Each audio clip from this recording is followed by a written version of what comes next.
Hello, I'm Isaac Hayes III, founder and CEO of Fanbase. Listen to what I'm about to tell you. The window to invest in Fanbase is closing. We've raised over $10.6 million of our $17 million goal. That means there's room for less than 6,370 people to invest in Fanbase for the average amount. The minimum to invest in Fanbase right now is $399. That makes you an owner in Fanbase today. Go to startengine.com/fanbase to invest. Why? Because current social apps have taken advantage of users for far too long, with content suppression, shadow banning, harmful racist content, and no real tools for monetization and equity. Fanbase has over 1.4 million users and counting, allowing anyone to reach all their following and monetize their content from day one. Social media is the new TV, and whoever owns the apps that distribute that content have the opportunity to own potential billion-dollar companies. While big platforms with uncertain futures are failing to serve their users, Fanbase is stepping up to fill the gap. Don't wait until it's too late. Invest now, invest for yourself and your future. Go to startengine.com/fanbase and own the next generation of social media.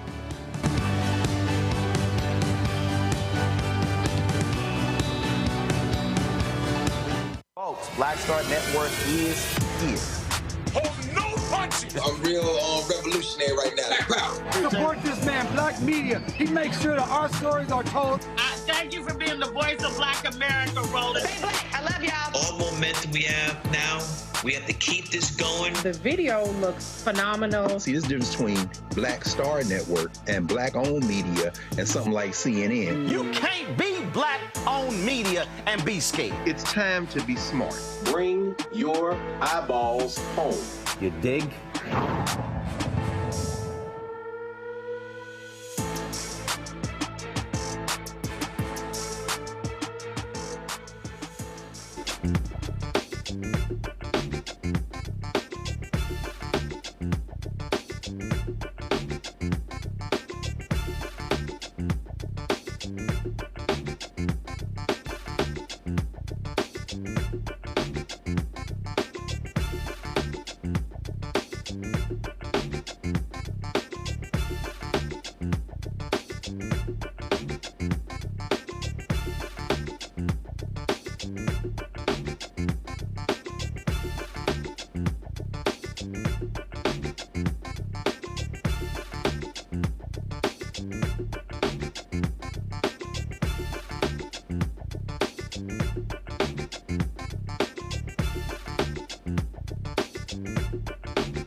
Hey, folks, today is Thursday, August 21st, 2025. Coming up on Roland Martin Unfiltered, streaming live on the Black Star Network. I'm here, Chicago O'Hare Airport, after speaking earlier today at a business conference in Milwaukee. On today's show, Republicans in Tarrant County, Texas, they continue to try to steal the election. They're eliminating more than 100 voting locations, including on college campuses. We'll talk with the Tarrant County Commissioner who's been opposing those efforts every step of the way. Also on today's show, Chuck Rocha has some tough words for white Democratic strategists. He says they are the problem, and it's time to get rid of those folks, or they're going to cause Democrats to continue to lose elections. California Congressman Ro Khanna is saying that he's addressing the Teamsters, saying that Democrats should be doing more for the working class, but a lot of people are pushing back, saying they did that and the Teamsters still screwed them. An appeals court in New York throws out the $500 million judgment, the civil judgment against Donald Trump. He is claiming victory, but he is still a convicted felon. Also, folks, on today's show, we'll pay tribute to Vivian Ayers, the mother of Debbie Allen and Felicia Rashad, who passed away at the age of 102. It's a lot for us to talk about. It's time to bring the funk on Roland Martin Unfiltered on the Black Star Network. Let's go. He's got it. Whatever the miss, he's on it. Whatever it is, he's got the scoop, the fact, the find. And when it breaks, he's right on time and it's rolling. Best believe he's knowing. Putting it down from sports to news to politics. With entertainment just for kicks, he's rolling.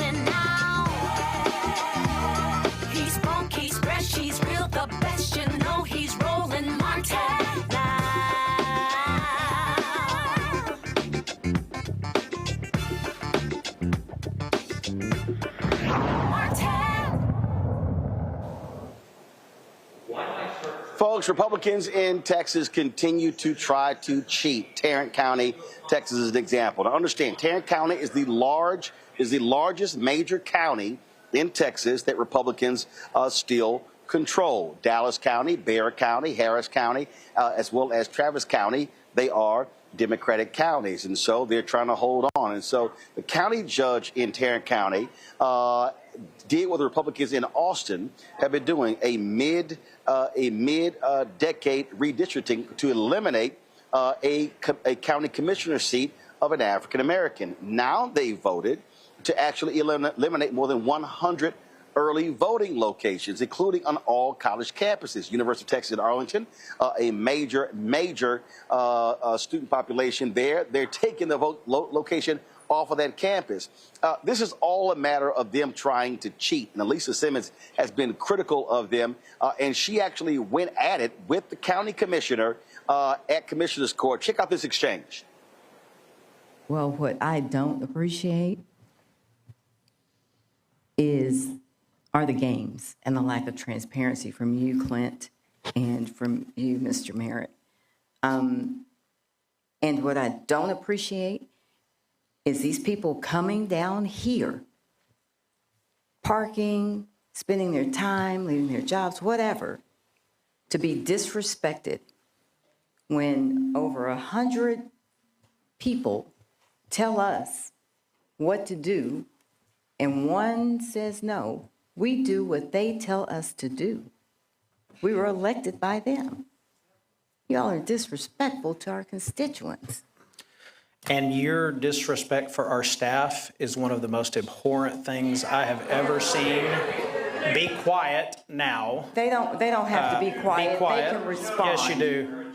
Remove him. Can respond. Yeah. And you know what? When I have the microphone, I have the ability. Get him out. Get him out. So you love. Excuse me.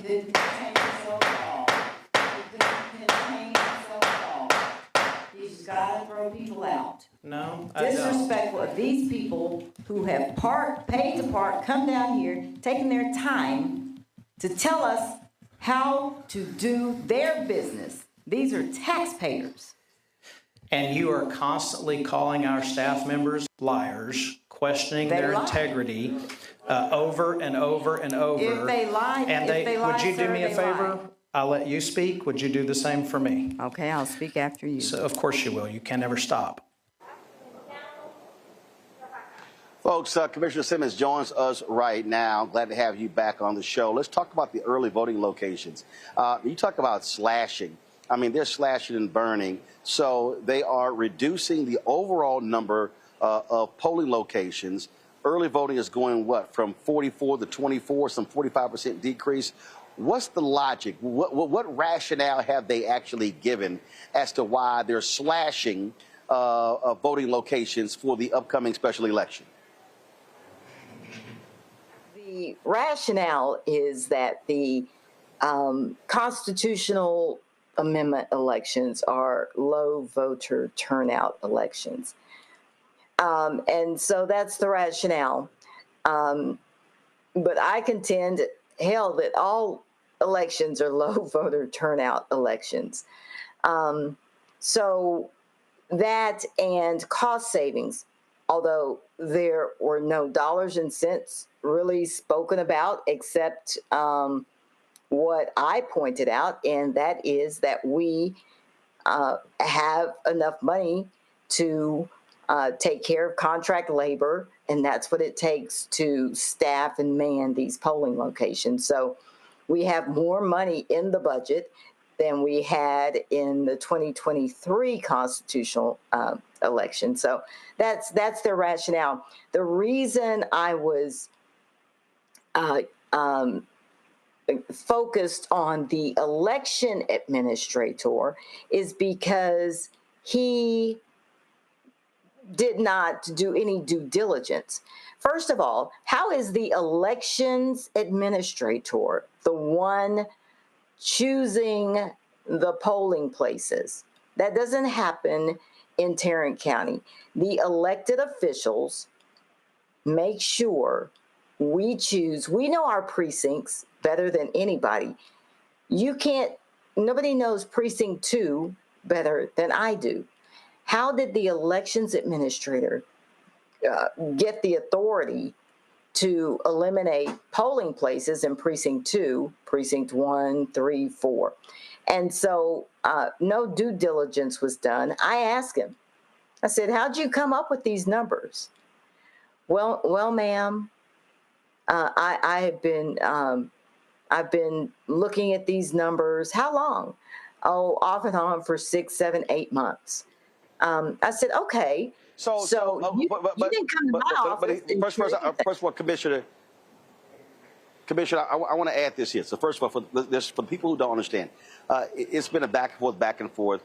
The county judge cannot stand your guts. He throws people out if they say anything. He rules the commissioner's court like a dictator.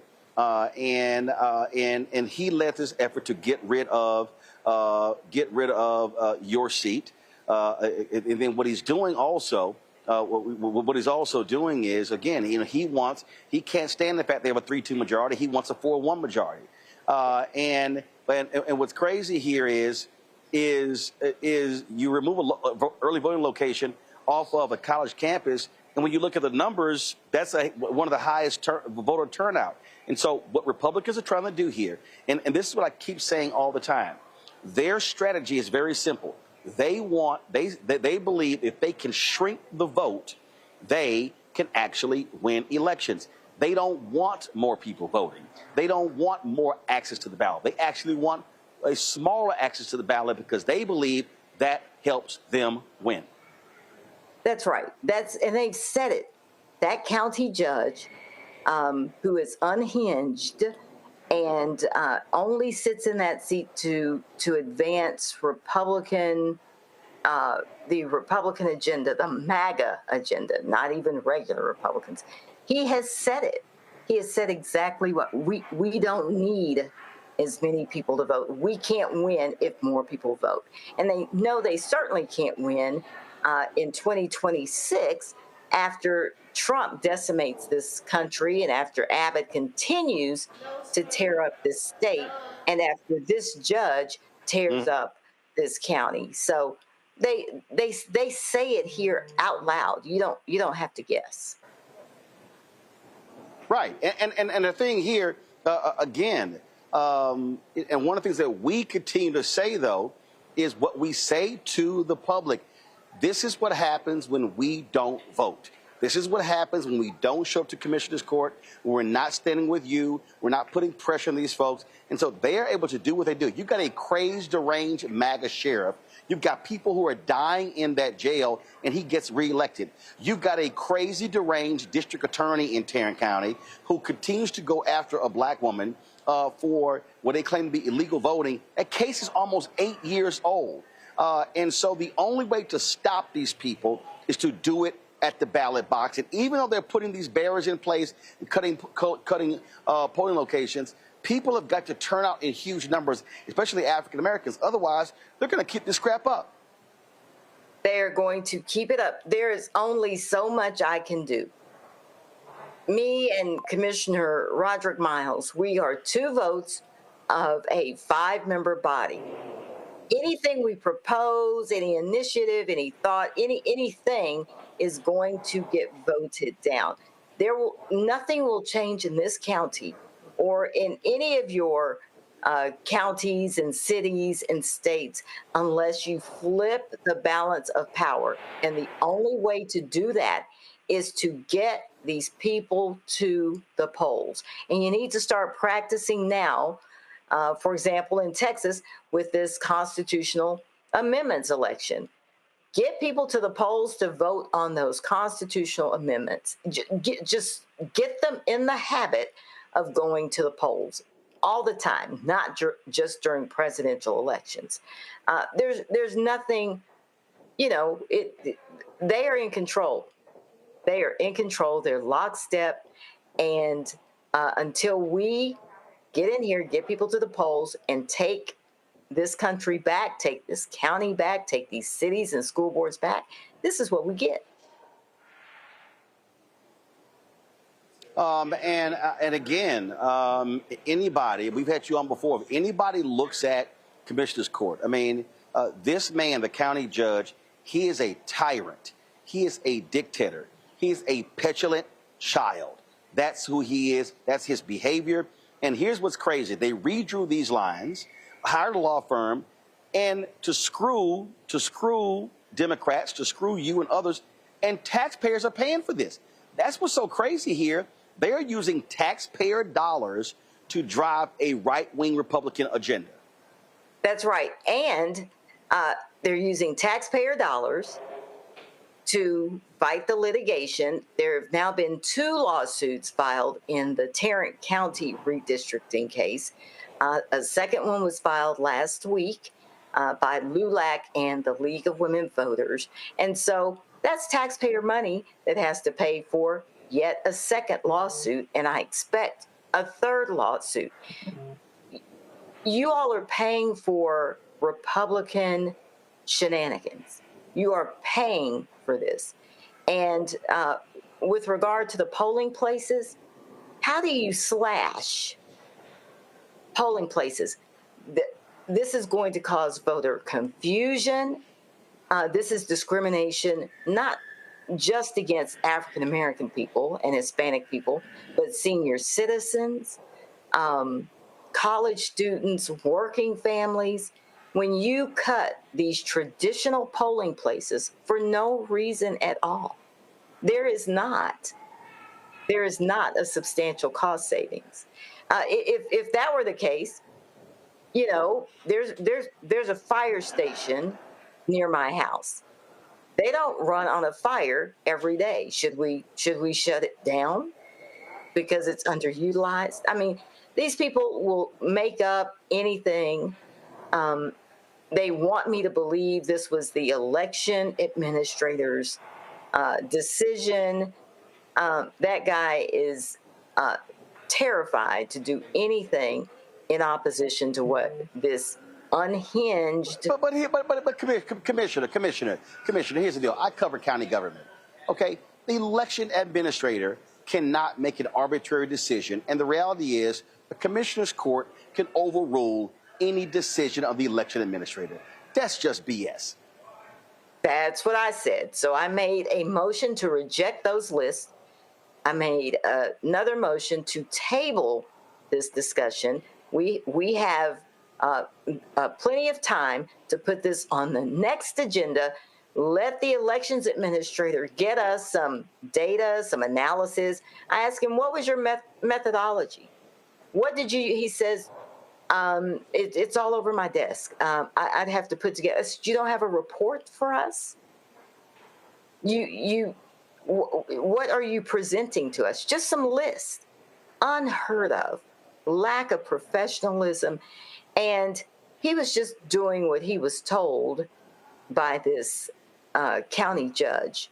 And so that's what that was. And we spent 3 hours of a commissioner's court meeting on this one item. All we had to do was table it, go back, get briefed, give our input as commissioners, all commissioners, and come back on September 3rd and vote on revised list. At this meeting, we did, one of the commissioners, one of the guys, MAGA guys, said, well, I would like to add some polling places. And so he added 5, and I said, well, hell, since we adding, I've got some polling places I'd like to add back into the list. And so we added back only 9 to the early voting list and the election day list, only 9. But that form was not the place to do it. It was a mess. Got it. All right, Commissioner Simmons, keep up the good fight. It's a daily battle having to deal with these crazy, deranged MAGA folks there in Texas. Yes, thank you, sir. It's a daily battle. All right, we appreciate it. Thanks a lot. Folks, going to go to a quick break. We'll be right back. Roland Martin Unfiltered, right here on the Black Star Network. This week on The Other Side of Change, 300,000 Black women being pushed out of the workforce. This is shocking yet unsurprising. So what happens when a bunch of Black mothers lose their federal job? Their kids are not being fed. Their kids are not being taken care of. But that trickles down to the entire community structure, which may be built on the backs of Black mothers and Black women more broadly. Tune in on The Other Side of Change, only on the Black Star Network. Hey, what's up, y'all? I'm Devon Franklin. It is always a pleasure to be in the house. You are watching Roland Martin Unfiltered. Stay right here.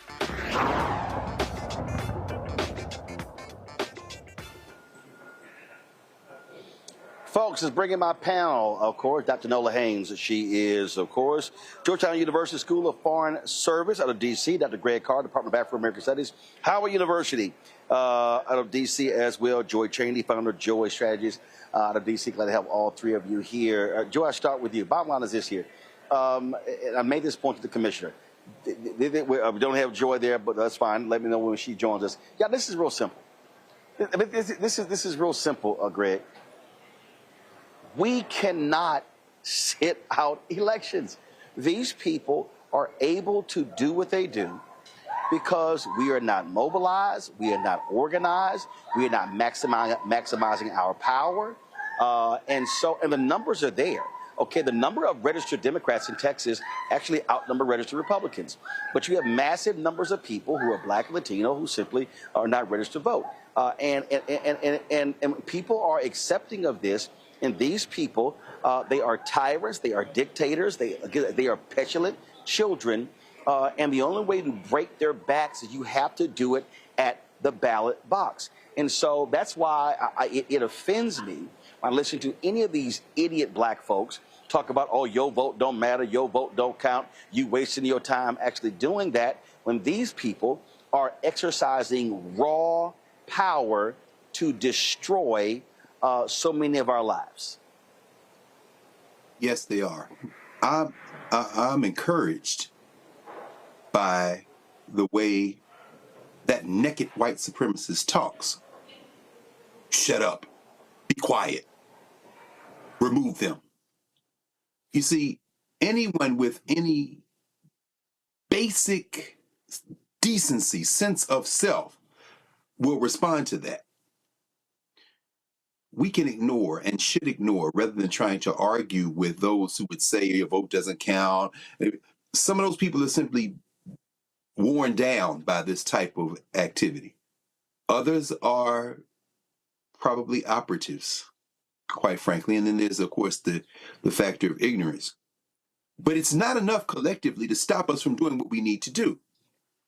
As Commissioner Simmons was talking, as y'all were having a conversation, I was thinking, as you remove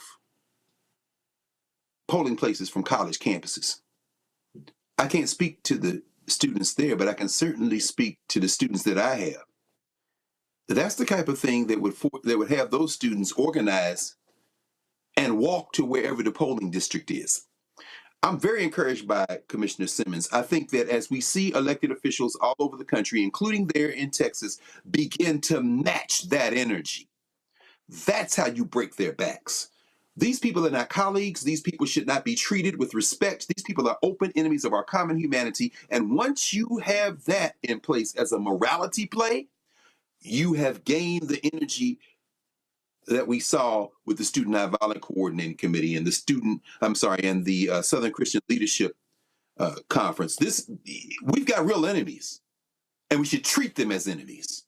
So I want that commissioner to keep talking the way he's talking, because that might get enough people together, if we can get our act together, to remove him forever from any notion of political power. That might be what it takes, Roland. The thing for me, Nola, is too many folks are complacent. They're complacent. They're not active, and they'll complain. They'll say, "Oh, this is a doggone shame," but they actually won't do it. And listen, you have a special election taking place in November, but you've got more elections taking place in 2026. I am telling people they need to be right now. There should be constant town halls and gatherings. And I always talk about how the strategy has to be inform, enlighten, and educate. It has to be there. We see what's happening in Tarrant County. We see what's happening in the state capitol in Austin, Texas. We see what's happening in the nation's capital. If people are not focused and motivated to change this, and with the craziness happening, you got dumbass Donald Trump talking about he's going to be traveling with the National Guard around D.C. tonight. And then I don't know what the hell is going to get people to get off their asses and do something to change it.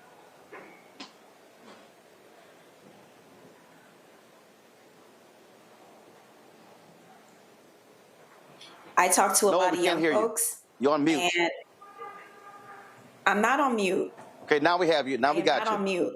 Okay, now we got you. Go. I was not on mute. Just FYI. You use two very important words: enlighten and motivate. The young folks who I talk to, they're like, enough already with the dire messages. Enough already with telling us that the world is on fire, democracy's hanging over a cliff. What about something that's going to get us motivated, get us excited, get us energized? Greg made a really good point about match that energy. Yes, that plays really well. The base is saying that right now. Yes, you got to get in there and you got to put foot on neck.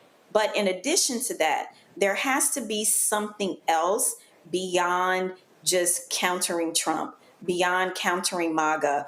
What are voters being offered? What are they being motivated to get from their homes, their safe havens, and stop watching YouTube and go out to vote? Because a lot of young folks, I can tell you, they just think it's all the same.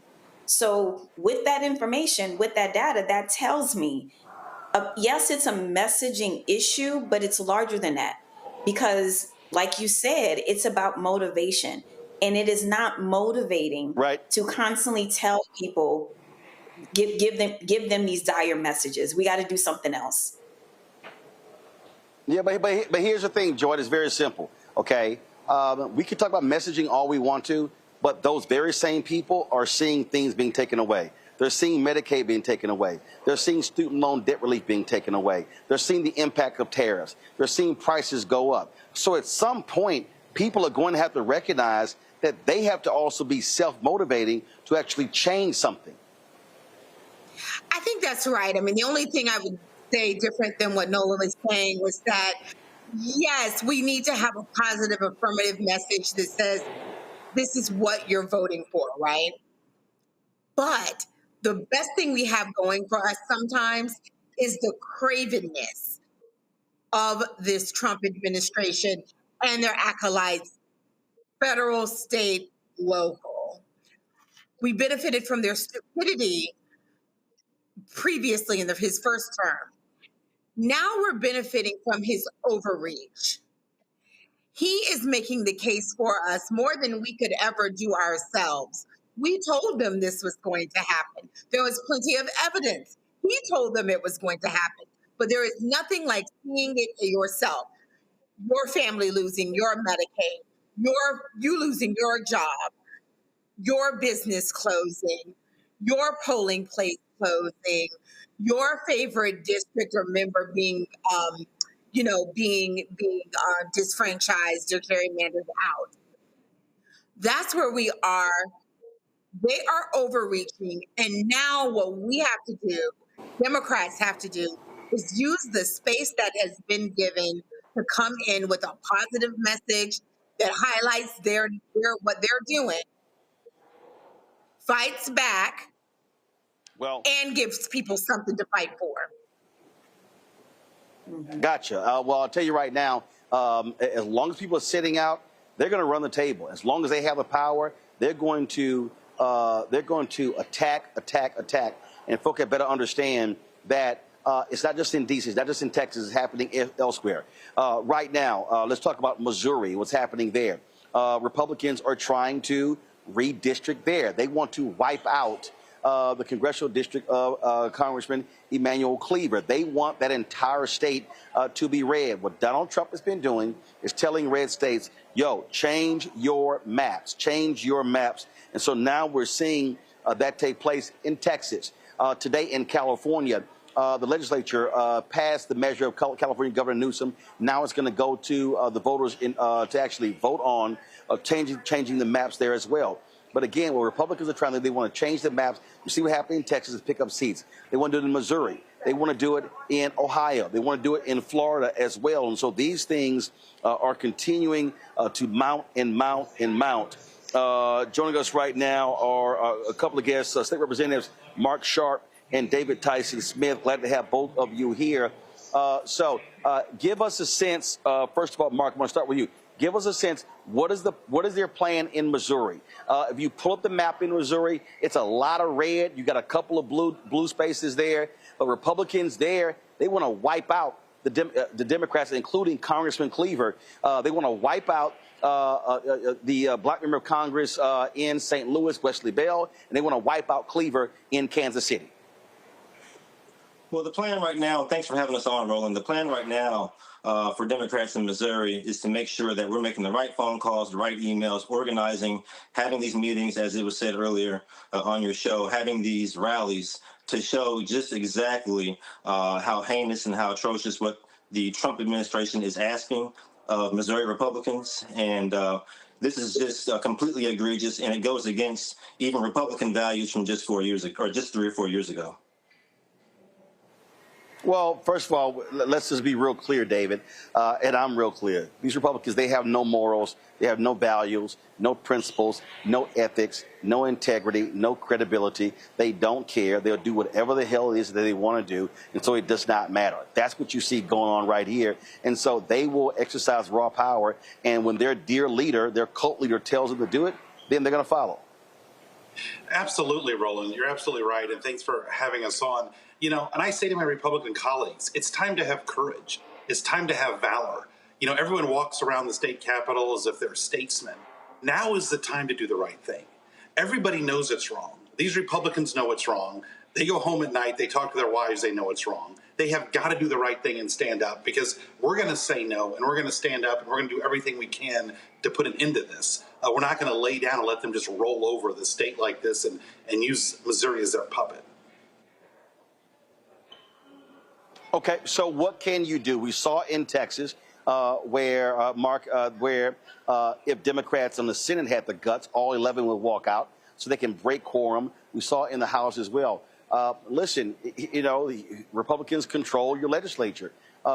Is there anything that y'all can actually do legislatively to stop this from happening? Well, thanks for the question, Roland. This The Republicans have already showed their demonstration to roll over Democrats in either chamber, whether it's the House or in the Senate. And just most recently, at the end of our last regular session, they used the previous question technique to kill off debate and to end filibusters on several bills where they're overturning the will of the people on previous statewide votes. So they've already demonstrated they have no problem doing that. And without that filibuster technique that we have in the Senate, it's going to be pretty tough to stop anything that's coming our way if a special session is called. And again, we want to ask and urge Governor Kehoe and other Republican leaders, as the Speaker in the House, John Patterson, to really reconsider. I mean, Missouri Democrats and Republicans have had really good working relationships over the past 5 or 6 sessions that I've been in Jeff City. Passing something like this is the nuclear option. It'll be nearly impossible for Democrats to work with Republicans in the upcoming future sessions. So, so what are your options then? Is it what, just to rally people and hope and appeal to these folks' goodwill? I mean, that doesn't work. I mean, they are going to do whatever Trump tells them to do. So what are the options here? Is it to hope the courts, like in Texas, hope the courts intervene? You know, that is an option, but there's something else we can do, Roland. You know, the civil rights movement worked because we hit people in the pocketbook, right? And you're absolutely right. They're not going to do the right thing out of the tenderness of their hearts or out of a searing of conscience. What we need to do is we need to take a stand and say, you know what? If this passes, we're voting no on virtually every bill that comes down the pipe after that, because they need Democrat votes in a lot of bills. There's a lot of money moving through that building. And if we say, you know what, if you're going to do this, we're voting no on the things you want, the things you consider priorities, to wake them up. And when people start losing money, then they'll come to their senses. So here's the question then, and it has to be put on the table. And that is, are your white Democratic lawmakers going to do that? I mean, the problem in Texas was you had a lot of these white Democratic lawmakers who said they were only going to sit out for one session. It wasn't going to be longer than that. Then they were all going back. And so how is the Black Caucus there in Missouri? What are you saying to the members that, guys, listen, the way, and look, Dr. King talked about it in his last sermon on April 3rd, 1968 at Mason Temple when he talked about redistribute the pain, economic withdrawal. And so do you believe there's a pathway for, frankly, your fellow Democrats, your non-Black Democrats, to actually stand with African Americans to do what you just described? Well, I think there's a chance for that to happen, absolutely. We don't have to convince members of the Missouri Legislative Black Caucus. We already know how important and what this means, and we're willing to stay in this fight for however long it takes. And the one unique thing about Missouri is we're trying to flip so many seats in the Missouri House, and a lot of these seats are 50-50 seats. So it would be a tall order for maybe some of our white counterparts in the Democrat Party to be able to hang in there and not work with our Republicans across the aisle and vote no on generally just about almost any piece of legislation that comes through. Because, like Representative Smith said, there are so many 50-50 bills that we vote on every day that, and quite frankly, require some Democrat support. So that is one option and probably our best option. Only problem is it's after the fact. Well, again, I just think that you're right. They have to pay economically. They have to pay a price, and folks have to be willing to go to the mat. And I just don't think that there's any other way, because as long as these folks have power, as long as they are in control, and I keep saying this, and I know people get tired of me saying this, but also until you have a massive organized and mobilized resistance there in Missouri, just like in Texas and just like in Georgia, what happened there, what they did there, that's the only way you break these folks back. But they have been able to consolidate power because they've taken advantage of people not voting, sitting out elections, and then they're able, by having the power, then gerrymander the state to guarantee themselves to be able to maintain that power. You know, Roland, one thing I'm encouraged by is, I've talked to people around the state. I talked to people in the Plaza area, which is close to where Representative Sharp represents. And we did a poll. Someone said, how many people it's your first time here? And about 40% of the hands went up. These are white people. Okay, this is not a majority of black audience. And there's a new energy out there, and people are sick of the Trump administration. It's not just a black issue. I mean, I don't believe Trump is planning on leaving the White House, and he needs the House so he can consolidate his power, as you mentioned. He cannot be allowed to keep control of the House. And I think there's so much energy out there. There's so many new faces getting involved. And it's about harnessing that energy, because I believe he can be stopped. And he needs to be stopped, because we cannot allow this man to continue his role over this country. And look, when I say mobilize and organize, I don't mean just black people. I'm telling you, and I've said this here. I was speaking at the Milwaukee Business Council today, and I said, and it was a diverse room. It was white folks and black folks and Latinos, Asian Americans, and I said point blank, I said, the white folks in this room, y'all are going to have to step up to make these changes. And so, listen, Fan Lou Hamer said, I'm sick and tired of being sick and tired. It's time for white folks in Missouri to say they're sick and tired of being sick and tired, and mobilize and go talk to their friends, their families, their church members and co-workers, because what these folks are doing is pure evil. Well, just real quick, one thing. I mean, we are seeing a good combination of folks at these rallies. For example, here in my district at local IBEW, there was a crowd of 400, 500 people. A lot of them were white Democrats. And Kansas City isn't typically an area we have to worry about in Missouri, but it's going to be a challenge upon us Democrats to make sure that our message is being really enhanced across the state of Missouri, especially along the I-70 highway between Kansas City, Columbia, and St. Louis, because that's where we really have a lot of strength at. All right, then. Gentlemen, I certainly appreciate it. Like I said to Commissioner Alisa Simmons, keep up the fight, because we need fighters on the battlefield, because it's a whole different, there's a lot of battles happening, being fought at the same time. Thank you. Appreciate you. Back to my panel, and I'll start with you, Joy, here. The point just made there are battles happening everywhere. The Republicans are doing this because they are scared to death. They are scared of losing control of the House. They do not want a Speaker of the House, Hakeem Jeffries. They need Mike Johnson to be in control. And as I said there, it's time for white folks to rally and do what they need to do, as opposed to black folks having to always run point and have the righteous indignation and the anger. It's time for them to rise up. Absolutely. This is an attack on them. To be clear, they are being harmed in many of these fights as well. Tariffs are closing a lot of their businesses, closing a lot of their farms. Immigration fights are doing that as well. White women who've changed their name, black women, anyone who's changed their name. We have House Republicans who passed a bill to make it more difficult for them to vote. We have a Secretary of Defense that's sharing social media out there that says they want to repeal the 19th Amendment. And we know those things aren't going to happen, but they could. And we have people in power who are fighting for them. This is the white Americans' problem, not just our problem. We're seeing it on streets in D.C., these streets that have been gentrified. A lot of these neighborhoods are filled with white residents. They're feeling like their neighborhoods are being overrun by a federal force, National Guard, that have no business being here. They're the ones outside protesting. I don't know if you saw the video from Union Station. Not organized protests, spontaneous protests of people furious. They see Donald Trump as the biggest threat to them, not local crime. So these are white Americans. All of us have to be in, especially them.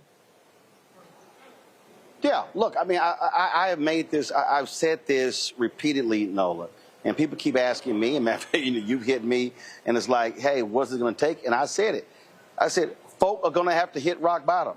They're going to have to, you're going to have high food prices, high tariffs. You're going to have all this sort of stuff This stuff ain't changing until white folk realize that they're getting screwed. We know what black folks are. I still want our people maximizing our vote, but you're not going to see the change you need until these white Americans, frankly, get off their asses and say enough is enough. And I keep thinking about the night of the election, and we were all in your studio, Roland. And once we were realizing what happened, you know, the energy shifted in the room because we knew what was about to happen. We knew the price that we would have to pay for other people's decisions. And Joy is 100,000% correct. Black people are exhausted because we knew we were going to have to clean up the mess. But this time, we cannot clean up other people's mess. You know what I'm saying? Not alone. It's going to take a lot of other folks to get us out of this situation that the majority of Black folks did not get ourselves into. And that really is part of the exhaustion.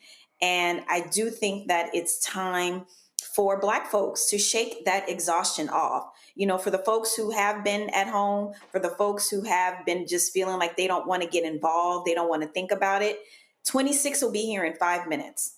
I know that we're already in September, and it's going to be the end of the year, and 26 is going to be here. As tired and frustrated as we are, and while other Americans need to clean up their own mess, they can't do it without us. So we have to shake off the exhaustion, and we need to figure out where can we get in to help fix this problem. What I mean by that is, you know, I'm sitting here in DC. I am actually sitting here in an area where it is heavy military presence. And I'm also questioning, why in the hell am I still in the office and why am I not at home? Because it's going to be dark by the time I get home. But I'm afraid because the military's outside and Trump is rolling around because he wants to feel important like a general, right? So these are the consequences of other people's choices, but we still have to get involved. We have to brush off the exhaustion and get in this fight.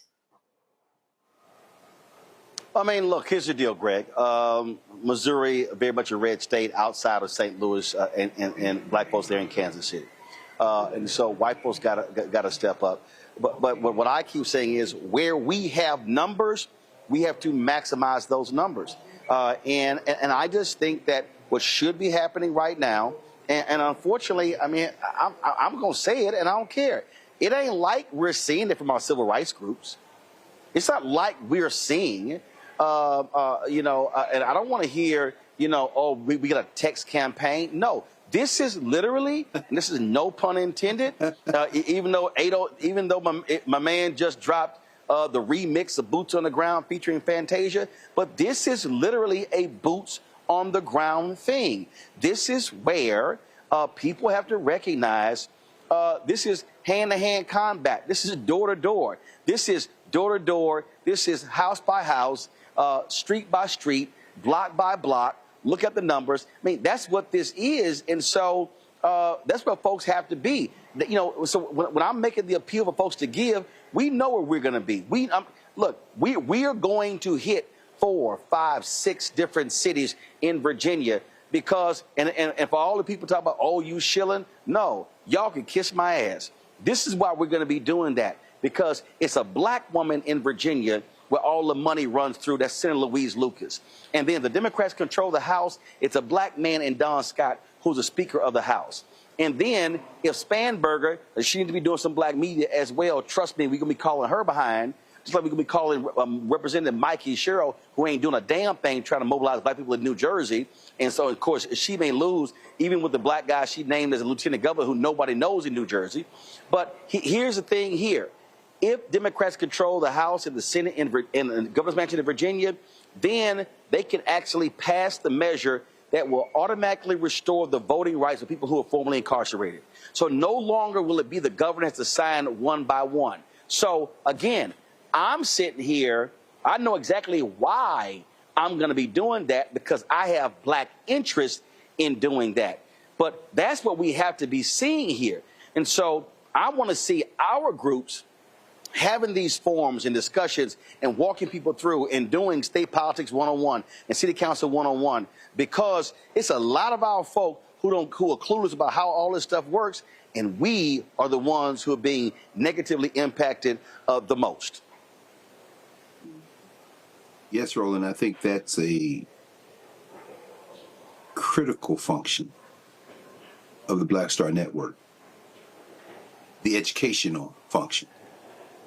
As you've said, and I agree completely with Joy and with Nola about the exhaustion, the fatigue, and also about the absolute necessity of pushing past that. I'm actually enthusiastic. Again, I'm very excited about where we are right now in U.S. history.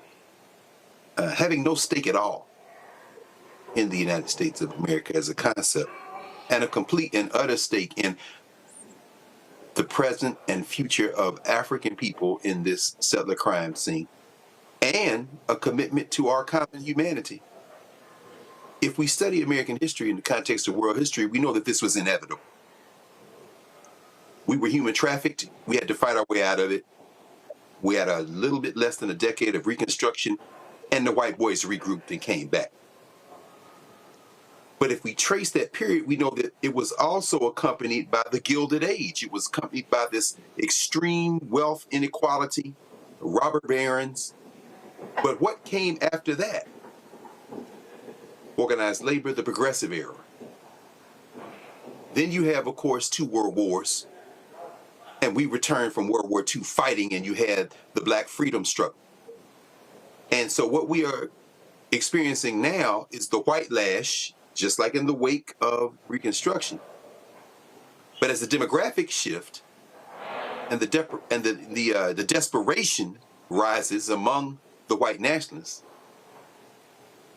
they are actually in a weaker position now than they were in the late 19th century. What does that mean? Even as we got news yesterday from Delhi that Modi has met with a high-level delegation of China and will soon meet with Xi Jinping, as the Brazilians continue to group and regroup, as Claudia Sheinbaum continues to try to consolidate her power in Texas, in Mexico rather, and try to sustain that movement in the face of external pressures, mostly from the United States. The world has shifted. Now, what does that mean? Let me put the macro with what you have laid out there in terms of what we need to do at the state level, the federal level, the local level. The places where Black folk have the most influence right now in those blue states at the state level must exercise state power the way the Maryland House of Delegates manages it with the governor of Maryland. Manages it the way that, as you said, is possible in Virginia. We can pull off that governorship and combine it with Sister Lucas and move forward.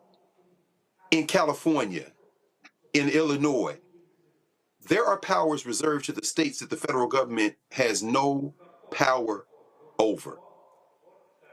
And so when you hear Representative Smith say we must now combine our political action with our economic action, what I'm telling you, Roland, what I'm saying to everyone is a study of history and the rhythms of history will show us what's next.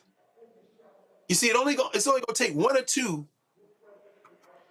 college athletes to say, I'm not playing at the University of Missouri or the University of Texas or the University of Georgia. I'm not playing for the University of Florida. I'm not playing for the University of Mississippi. And it's only going to take 1 or 2. And people say, well, that's far-fetched. It's not far-fetched at all, because when you continue to press people the way we're talking about now, 2 things are going to happen.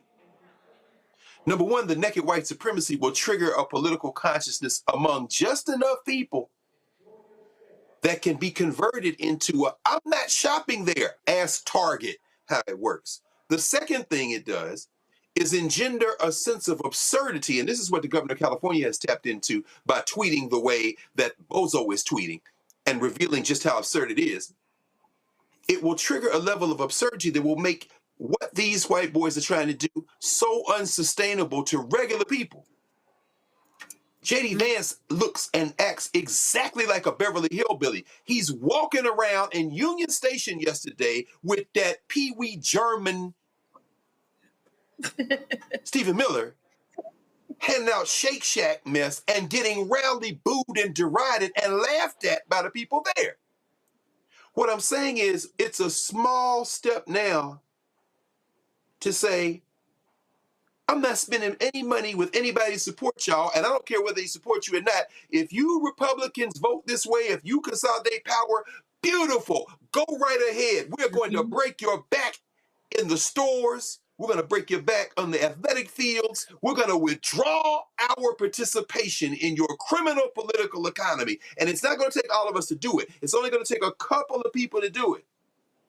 It's a couple of figures to do it. And I'm saying I'm enthusiastic because we are almost at that point. American history has shown us what comes next. All we need to do is be ready and act when the thing becomes so unsustainable that we can put the dagger in their heart. And this time when we break it, it's not coming back. All right, folks. Hold tight 1 second. Our second hour is going to be quite powerful. Chuck Rocha, man, he has some tough words to say. And what he's got to say is what I've been saying. These white Democratic strategists, they need to go. They're the ones who keep losing elections. And so he's going to join us on today's show. Lots more we're going to talk about in the second hour of Roland Martin Unfiltered on the Black Star Network. Don't forget, support the work that we do. Join our Bring the Fuck fan club. Your dollars make it possible to do the work that we do. Again, our game plan is to literally travel around this country, covering the issues that matter to our people, broadcasting from different cities around this country, not just being there in D.C., but that takes resources. It's as simple as that. And so we want to be able to feature people who are on the ground, feature local activists and local politicians who are doing the work. And so the goal is to get 20,000 of our fans contributing on average $50 each a year. That's $4.19 a month, 13 cents a day. And that's what our focus is, okay? And so if you want to contribute to us, please do so by joining our Bring the Funk fan club. You want to give you a cash app, use the Stripe QR code. The Stripe QR code, you see it right here. Use that QR code, click the Cash App Pay button to contribute. You can also use that QR code for the purpose of credit cards as well. Checks and money order, make it payable to Roland Martin Unfiltered. Again, checks and money orders, please make it payable to Roland Martin Unfiltered, P.O. Box 57196, Washington, D.C. 2003 7-0196. PayPal is R Martin Unfiltered, Venmo RM Unfiltered, Zelle Roland at RolandSMartin.com, Roland at RolandMartinUnfiltered.com. We'll be right back. Next on the Black Table with me, Greg Carr, we welcome the Black Star Network's very own Roland Martin, who joins us to talk about his new book, White Fear, How the Browning of America is Making White Folks Lose Their Minds. The book explains so much about what we're going through in this country right now, and how, as white people head toward becoming a racial minority, it's going to get, well, let's just say, even more interesting. We are going to see more violence. We're going to see more vitriol, because as each day passes, it is a nail in that coffin. The one and only Roland Martin on the next Black Table, right here on the Black Star Network. This week on the other side of change, 300,000 Black women being pushed out of the workforce. This is shocking yet unsurprising. So what happens when a bunch of Black mothers lose their federal job? Their kids are not being fed, their kids are not being taken care of, but that trickles down to the entire community structure, which may be built on the backs of Black mothers and Black women more broadly. Tune in on The Other Side of Change, only on the Black Star Network. Hello, I'm Isaac Hayes III, founder and CEO of Fanbase. Listen to what I'm about to tell you. The window to invest in Fanbase is closing. We've raised over $10.6 million of our $17 million goal. That means there's room for less than 6,370 people to invest in Fanbase for the average amount. The minimum to invest in Fanbase right now is $399. That makes you an owner in Fanbase today. Go to startengine.com/fanbase to invest. Why? Because current social apps have taken advantage of users for far too long, with content suppression, shadow banning, harmful racist content, and no real tools for monetization and equity. Fanbase has over 1.4 million users and counting, allowing anyone to reach all their following and monetize their content from day one. Social media is the new TV, and whoever owns the apps that distribute that content have the opportunity to own potential billion-dollar companies. While big platforms with uncertain futures are failing to serve their users, Fanbase is stepping up to fill the gap. Don't wait until it's too late. Invest now, invest for yourself and your future. Go to startengine.com/fanbase and own the next generation of social media.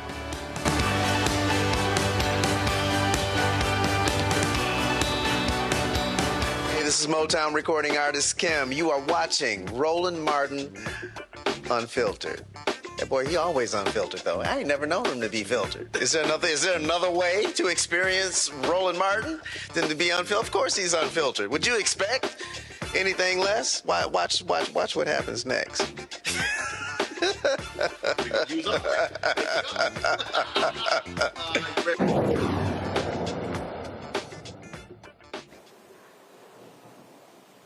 Folks, a New York appeals court threw out the nearly $500 million civil judgment against Donald Trump.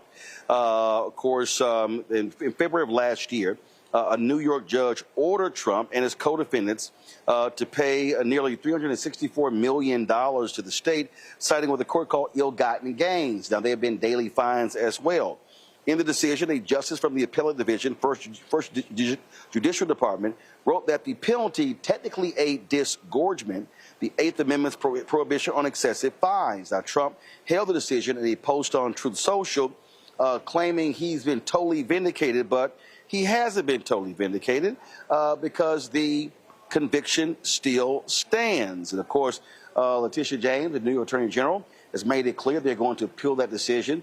There are a lot of people, Nola, who are saying that, well, here he is, he's getting away with it again. But it's going to get appealed. This thing is going to go to the New York State Supreme Court, and we'll see what happens there. But at the end of the day, his ass still got convicted, and him and his children are still limited in what they can actually do in New York State as a result of this conviction. Absolutely. And that's what matters. But, you know, we are living in a time where facts and details do not matter. The one thing that Trump has always understood is about perception more than anything. So to his base, absolutely, they're going to count it as a win. You know, they're going to be like, oh, you know, he's putting up all these wins. You have Stephen A. Smith out there talking about he done brokered 6-piece deals. It doesn't matter. Truth and details do not matter any longer. It's all about perception. So he's going to make this seem like it is the best thing ever happened. But to your point, and the thing that people don't often get a chance to see is behind the curtain. And this does have an impact. You think that man like sitting up in the White House that was once very beautiful in a people's house that's now, you know, tacky with all those gold ornaments all over the place. You think that man like sitting up there with 34 felonies? No, he does not. Because people will remind him, yes, you are a felon. It doesn't matter what sort of fake W's he tries to throw up. The reality is the reality. And his family will never be embraced in New York like they once were. They're not the kings and queens of anything, only in their fabricated minds and brains. So to your point, Roland, you know, he can tell his base anything he wants to tell them, but the reality of the situation, he's still sitting on 34. Joy. 34 counts. That's all that counts. That's all that counts. Look, he has a lot of money. He can afford a lot of lawyers. So we know that it was going to be hard for us to really get any money from him. But the point was the conviction, and it's going to be appealed. It's going to be, and if we win, it'll be appealed again, et cetera, et cetera. What is not being erased, vindicated, exonerated are these 34 charges that he was convicted on. Okay. And the other things that he's being barred from accessing in New York. That's all that matters. The rest, I mean, you know, I know we have to talk about it, but when he travels to other countries that have bars on convicted criminals, they got to give him special leave because he's a crook. Greg. The law said it. Yes, Roland. Yeah, I got it. Yeah, no, let me just echo. You know, it's interesting. Tish James, of course, is going to appeal this.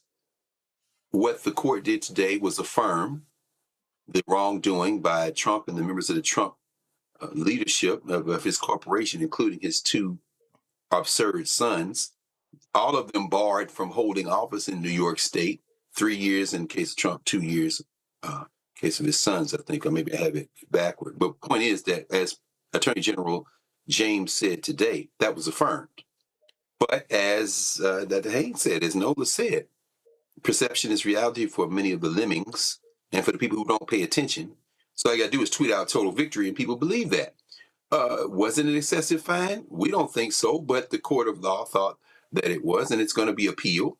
On appeal, maybe the number is lowered, but one thing is for clear, the conviction stands. And at the end of the day, what we are facing in this country is a person who is running roughshod over the perception of the rule of law. And in the short term, what that means is that this grifter, who will be riding around in D.C. because he is desperately trying to avoid being lashed to his sexual predator dead friend and his living friend, who is now at Club Fed in Texas, another convicted sexual predator. This is what all of this is about for Trump. So in the short term, he can claim this as a victory to his crowd. But in the longer term, what he is signaling is that this is a battle between those who believe in the rule of law and those who don't. The longer this goes on, the more I really think that what will happen on the other end of this Trump era is a redoubling and a recommitment to a different type of society that has never been in this country, and that will only be made possible by those that say, we now have a living, breathing example of what happens when you throw all concepts out of the window. If we survive this moment, I think it's going to be a very interesting aftermath, and I don't think it's going to be a negative one. And today is just going to be one more thing that is put in the annals. All right, folks, let's talk about Democrats and Teamsters. Over the last year, if you will, there's been some points of contention. Sean O'Brien, the Teamsters president, he spoke at the Republican National Convention. That infuriated lots of Democrats, and he's not allowed to speak at the Democratic National Convention. Then the Teamsters did not endorse Vice President Kamala Harris. He comes out and says that she was arrogant, was expecting their endorsement. Well, this week, they also now are donating to a number of Republicans through their Political Action Committee. At a high-energy rally this week called Benefits Over Billionaires in Atlanta, California Congressman Ro Khanna talked to a couple of hundred progressives at Teamsters Local 728 Hall, criticized the Trump tax cuts, called out Democrats for failing to deliver higher wages, and said that Democrats must do more for working people. He joins us right now. So, Congressman Khanna, this is what I saw a lot of reaction on social media, and I'm trying to understand. Democrats saved the ass of the Teamsters pension. That was Biden. That was Harris. That was Democrats in the House, in the Senate. It wasn't Republicans. And so we're talking about billions of dollars of pensions being saved. And so what I've heard from other people is saying, wait a minute, this is how you reward your friends? When Democrats took care of those pensions and O'Brien turns around and cozies up to Republicans? Well, look, first of all, the President Biden and Vice President Harris had one of the most pro-labor administrations in modern history. They helped with my votes and others in Congress save the pensions. They pushed for the American Rescue Plan, the PRO Act, which would have given labor the strongest protections past the House. President Biden walked the picket line. But there are places that we've disappointed the Teamsters, most importantly in my home state. That was what I was talking about. I mean, the whole clip wasn't played. Twice there was legislation that came that said you need to have truck drivers protected over self-driving cars. And I, as a representative of Silicon Valley, stood with the Teamsters, Lorena Gonzalez, Sean O'Brien, and twice the governor vetoed that legislation. And they wanted more Democrats to speak out forcefully for that legislation. In 31 states in this country, truck driving is the biggest job. The second thing is, look, the Democrats have had a mixed record on labor. It was trucking deregulation starting in the late 70s and early 80s that hollowed out the working class. It was NAFTA that hollowed out the working class, white and black.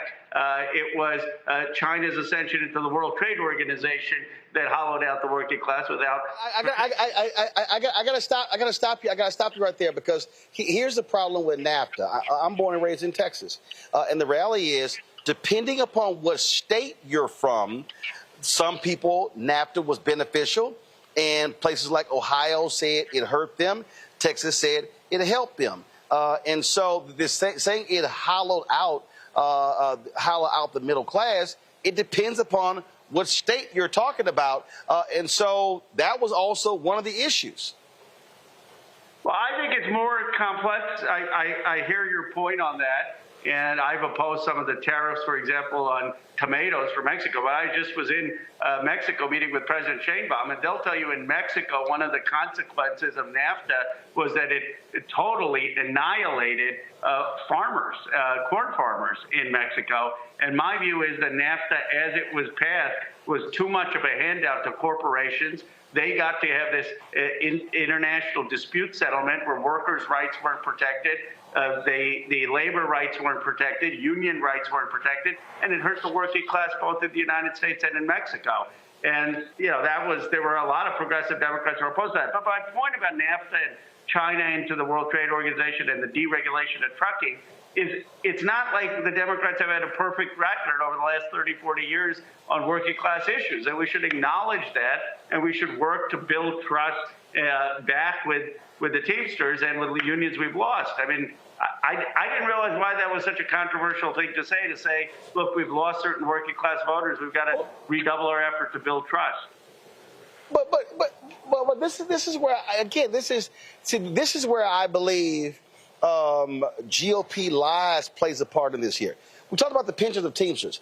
That was $36 billion. That was $36 billion. Now, I'm going to tell you right now, if I'm Vice President Kamala Harris and I cast the deciding vote to save $36 billion in Teamsters pension, you damn skippy, I expect him to endorse me for president, and O'Brien didn't do that. And so the thing for when I hear, and this is why I need specifics, because Bernie Sanders says the same thing. Oh, Democrats have abandoned the working class.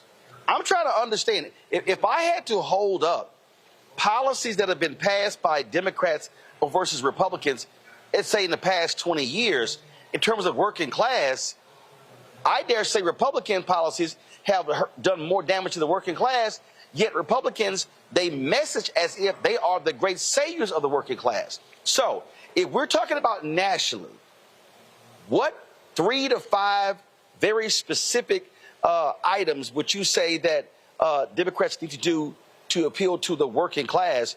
And let's be real clear, we talk about the working class. Unfortunately, mainstream media and they normally are talking about white workers. So what are those specific issues? What do you want to see actually passed that speaks to working class voters?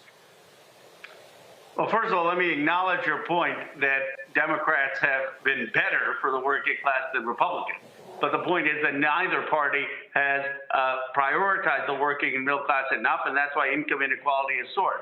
Secondly, it is just factually untrue that when we talk about the working class being hurt, that's the white working class. The black working class has been hurt in many cases worse with deindustrialization. I was up in Milwaukee, Wisconsin, where I was talking to two African-American men who lost their jobs at Master Lock in 2022 because of the NAFTA and those jobs going offshore. So the deindustrialization has hurt not just places like Johnstown, Pennsylvania, or Warren, Ohio. It's also hurt places like Milwaukee. It's hurt places like Dayton. It's hurt places in the South. And you ask me, so what do we need to do better? One, we need to pass and actually deliver on a raise in the minimum wage. Now, yeah, we tried. But wait, hold up. But stop right there. Okay, I'm going to do it one by one. Raise the minimum wage. Republicans do not support that. They don't support it. They're not going to go for it.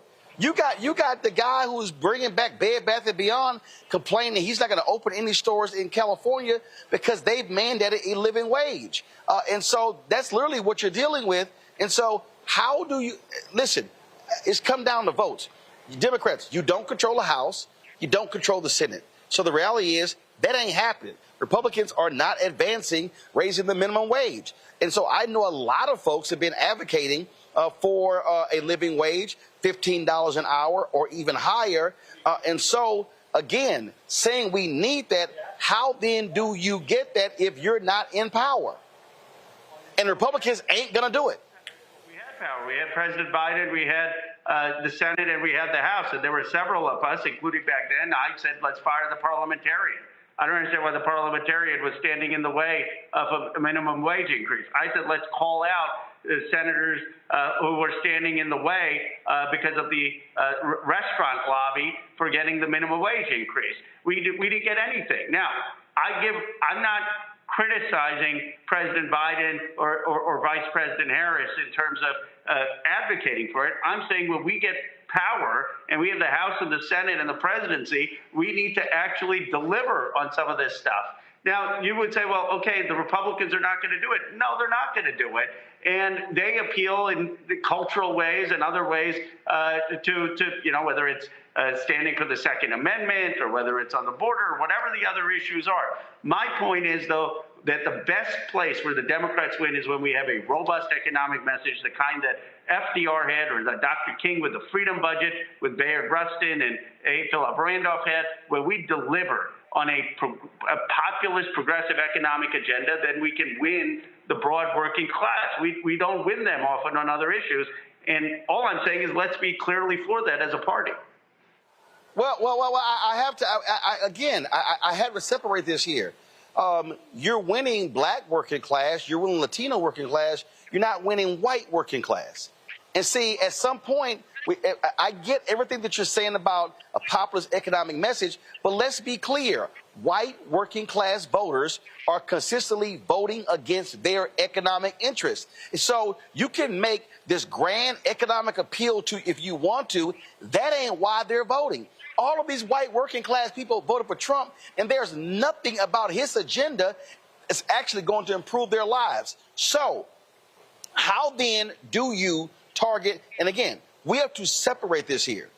Black working class voters are different than Latino working class voters who are different from white working class voters. The Democratic problem is with white working class voters, and they vote for God gave guns. So how do you appeal to them if they are showing you they're voting against their own economic interest? Well, first, Roland, and I imagine you would acknowledge this, and you know more about this than I do, but we lost of course, the black working class voted for us overwhelmingly, but we lost in 2024 some of the black working class compared to how we did in 2020 and other years. We lost people like the two gentlemen I'm talking in Wisconsin, one of them who lost his job, and his girl said, I think it was Quentin, his girl had a poster saying, "Daddy, I'm so sorry you lost your job at 12. And he told me that for a young black person in Milwaukee today, he thinks the economics are more difficult than they were back in the 1960s, when we still were fighting for civil rights. So, first of all, I don't know how old that guy was, but Congressman, that's bullshit. I mean, listen, I know people run around and they say, "Oh my God, I think it was worse now than it was then."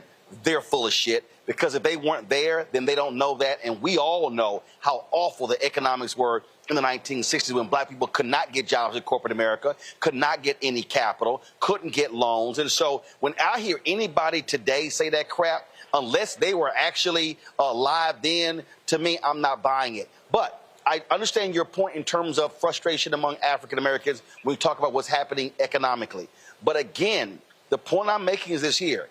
Democrats do not have a black working class problem.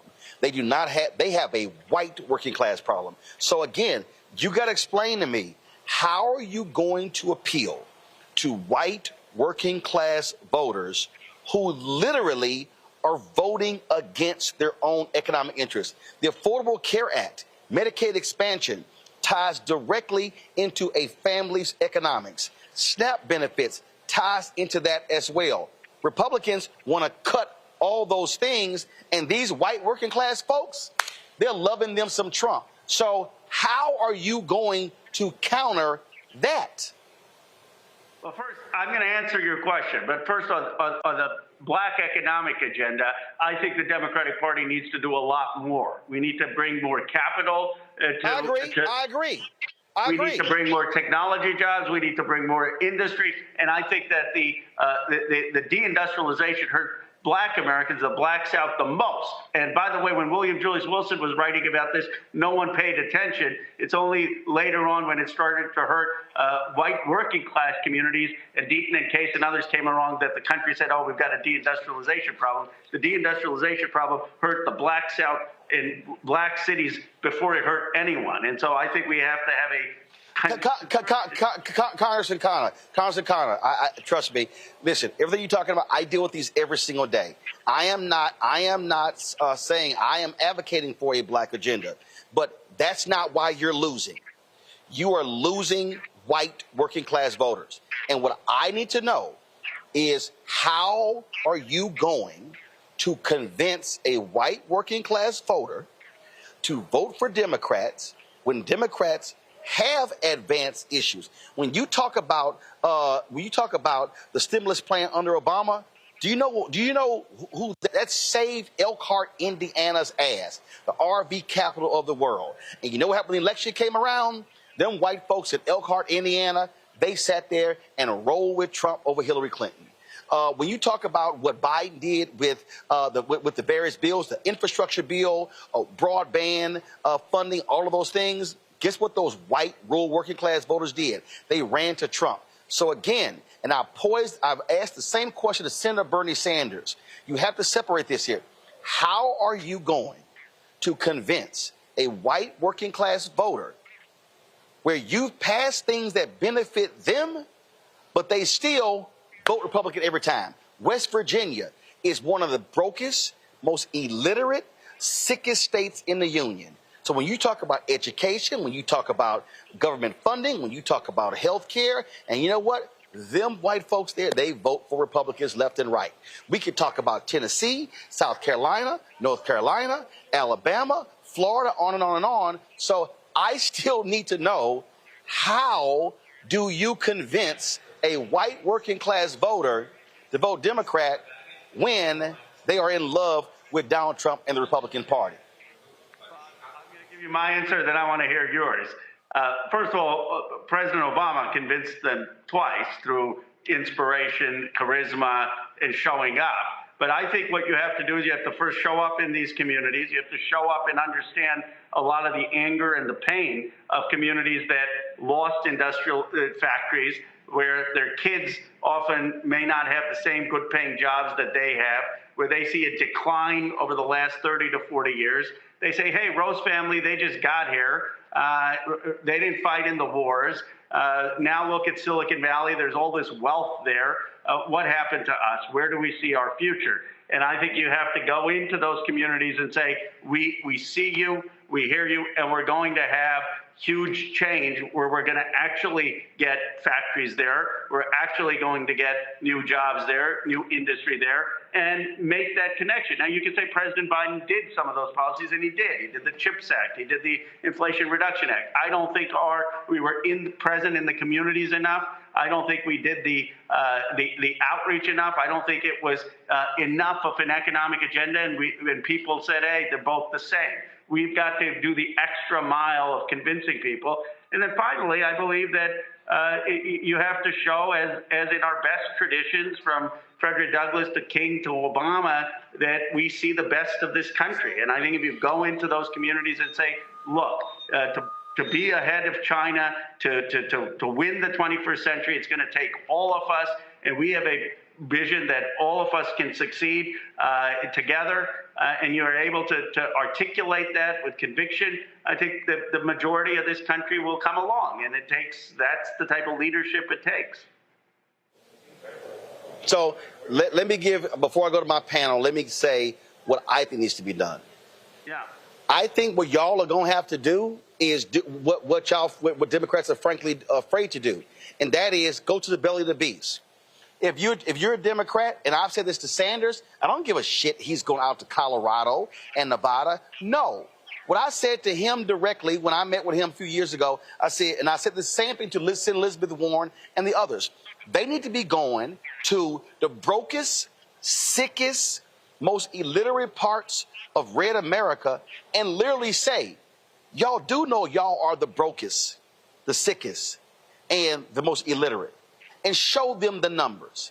And then y'all got to be able to look them in the eye and say, I need the people in this room to answer me, why are y'all still voting against your interests? I need, and walk them through, show them their health care numbers, show them their education numbers, show them the economic numbers, and then literally say and put on charts and say, so explain this to me. How in the world this United States Senator, and see, here's my whole deal. I want to see Democrats go to Kentucky and have town halls across Kentucky and say, this county, how much you got SNAP benefits, you got Medicaid, all these costs, all this stuff is getting wiped out. But why y'all keep voting for that congressman? Why do y'all keep voting for that United States Senator? To me, that's what you got to do. Stop going to the suburbs of Ohio and Virginia and Michigan and trying to appeal just to them. But that is what has to happen. If you're unwilling, I mean, hell, Fred Hampton, one of the Black Panthers, was aligning with broke white men in West Virginia. Broke white men in West Virginia were sitting with Fred Hampton in Chicago saying, you're speaking my language. I think the problem is, and we're going to discuss it next with Chuck Rocha, is straight up, you got too many sorry, trifling-ass white Democratic strategists who don't want to have the real conversations, and Democrats are going to have to challenge white working-class voters head-on. You can't nibble around the corners. You can't sit there and dance around it. Y'all got to look them in the eye and say, I need y'all to explain. We delivered this. We delivered this. We delivered this. We delivered this. This is your health care, your education, and your economics. But your county, your congressional district, your state continues to vote for Republicans. Why? Well, look, we agree on a lot of it. I mean, that's what Reverend Jesse Jackson did in his 1988 and 1984 campaign. He got a lot of white working class voters. And Jonathan Jackson, his son, is today in Congress and doing that. And I have gone. I was just in rural Nevada, in Amadei's district, making exactly that point to white rural working class folks. Now, there are other folks there as well, but I've gone to rural Nebraska. I've gone to western Johnstown, Pennsylvania. I've gone to Paintsville, Kentucky. It's not that we're not going and making the case. I think we have to go. We have to make the case. You know, there's a famous Dr. King's speech where he said that they fed Jim Crow to people who are poor and white as the solution, as opposed to an economic agenda. And as you know better than I do, that's why Dr. King adopted the freedom agenda, the freedom budget that Bayard Rustin and A. Philip Randolph had authored. All I'm saying is, why not, Roland, when we go there, run on the freedom agenda? Why not run on the Economic Bill of Rights? Because that's going to break through. Questions from my panel. I will start with you, Greg.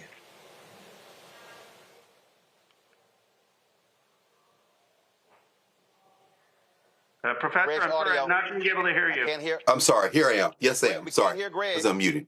Okay, there we go. Thank you, Roland. And thank you, Representative Khanna. You mentioned Silicon Valley, and first of all, I think this is a very important conversation. I don't think we hear this anywhere else, because that intersection of race and class, something that's been very difficult for the progressives to manage. I know you've endorsed Brother Mamdani in New York, and your ideological commitments allow you to be in conversation with a lot of people across the spectrum of the Democratic Party. Even as we saw yesterday's New York Times talk about the Democratic Party is lagging and losing some voter registration, which I don't know what that's a proxy for, because I don't know those people that necessarily going to go vote right wing. But you've talked about J.D. Vance being the kind of intellectual cover for Trumpism. I wonder if you have any thoughts about where we are headed in terms of the political trajectory of the two-party system in this country. and the real threats that are maybe past Donald Trump as a personality. Any thoughts on what we should be preparing for if we don't meet this moment in terms of Trumpism and post-Trumpism in terms of the threat of J.D. Vance, some of these tech guys who are trying to leverage some of this white nationalism, and what the progressives are saying with the rise of a Mandani and some of these coalitions that people might try to shoehorn into a two-party system, but in fact speaking maybe to something beyond a two-party system? Well, Greg, that's a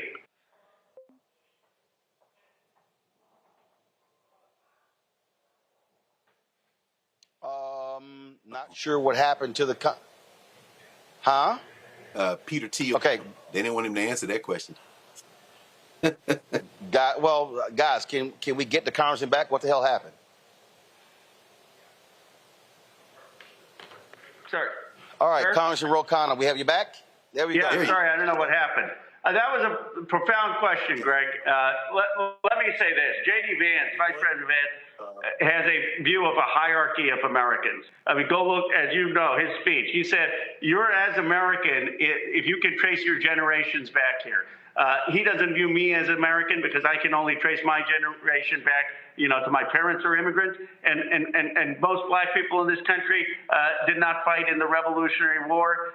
They were not able to fight in all of the wars. And so he views them as less American. And the real fear in this country is post-1965. My grandfather spent 4 years in jail in Gandhi's independence movement. That leads to the civil rights movement. That leads to the 1965 Immigration Reform Act. And suddenly this country says, okay, if you're from India, if you're from Africa, if you're from a country that is not European, you can come to America. And that has scared a lot of people in America. It has scared a lot of people. And so you say to me, well, what is this fight? This fight, in my view, is very simple.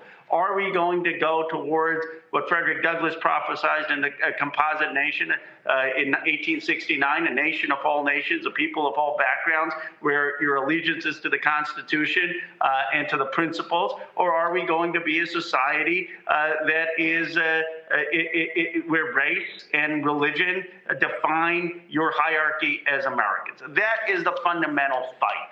And I get that fight. And those people who say it's all about economics, they don't understand that there's something deeper here. This is a question of, do you want to be a cohesive multiracial democracy?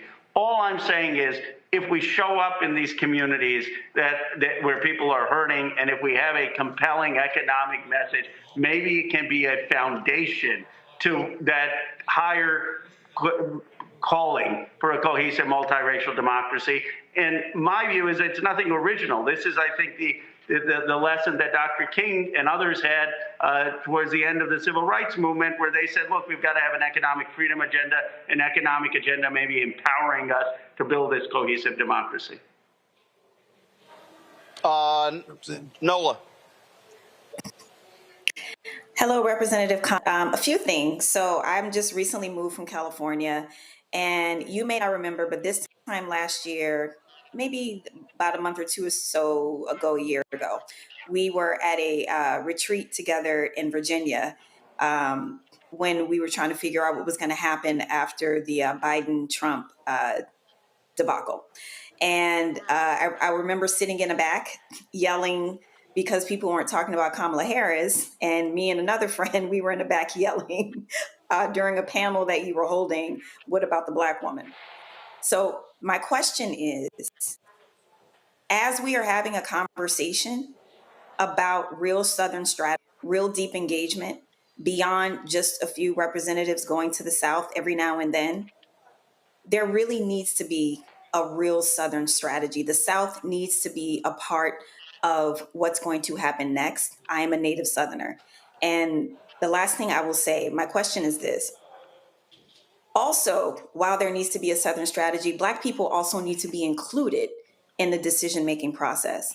We're going to have a conversation in a little bit about the white consultant class, but where's the base? How will the base be included in decision-making? And what will a real Southern strategy look like? I couldn't agree with you more. And look, I think we have to learn. I think that the moral conscience has come from the South. I was recently with Benny Thompson and Tunica at the conference that he does every year. Why? Not because I had much to offer, because I wanted to learn. And there I was at Jackson State, where I've set up a technology program at Jackson State, and I got to go to Medgar Evers' home. I'd never been to Medgar Evers' home because of the history, because my presence in this country would not be possible if it was not for the debt of the civil rights movement. And all I would say is this, that more people need to be open to learning about the history, to having the conversations, to figuring out the economic agenda there and the moral agenda there. And also, look, when I came on, I know Roland was going to be fair, but give me a tough questioning on the Teamsters thing. But more people have to be open about having honest conversations about race and class in this country. And we're so afraid.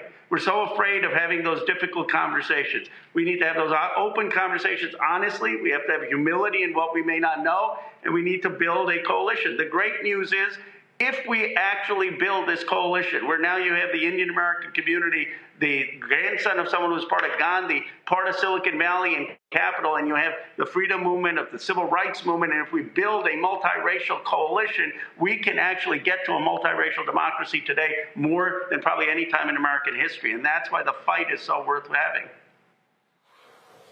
I'm up against the clock. Joy, quick question and quick answer. Go. First of all, love that answer and love you, Congressman. Quick, what are the Democrats doing? What is your role in making them improve their message and do exactly what you are saying? You are a leader. What are you doing about it?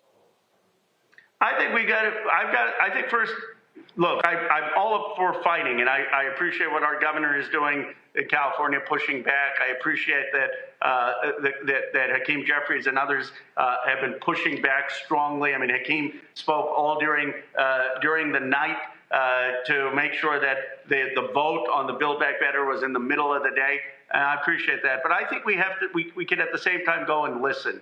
And we need to learn, and we have to go into communities and say, what is the agenda that you want in these grassroots communities, and how do we build a fresh vision and a fresh agenda that's going to inspire people? And that's why I love traveling around the country. I've gone to white working class folks. I've been in at HBCUs. I've been to communities in the Southwest that are rural. I think we got to get out of Washington, D.C. and rebuild this movement from the ground up. And then finally, I think we've got to study history. I mean, we had great leaders who've shown us the way forward on an economic message and civil rights message. In my view, that was the heart of what Bayard Rustin and A. Philip Randolph, I know I've cited them a few times, but they're incredible. I mean, why not just run on the freedom budget and some of those principles, which combine, in my view, race, class, and build the type of coalition that can win this country.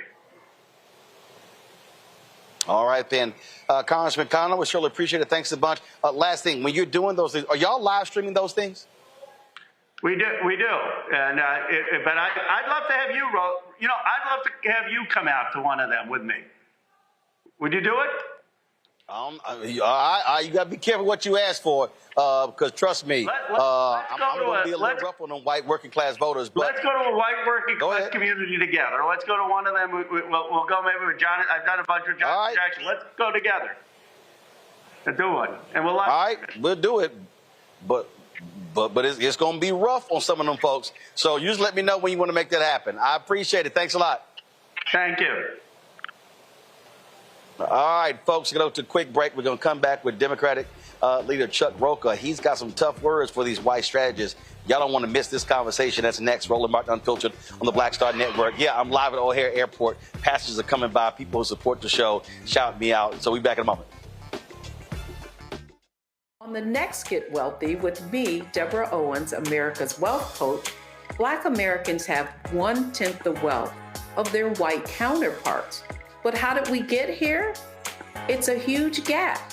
Well, that's why we need to know the history and what we need to do to turn our income into wealth. Financial author and journalist Rodney Brooks joins us to tell us exactly what we need to do to achieve financial success. You can't talk about why we are, as Black people, where we are, unless you talk about how we got here. Bridging the Gap and Getting Wealthy, only on Black Star Network.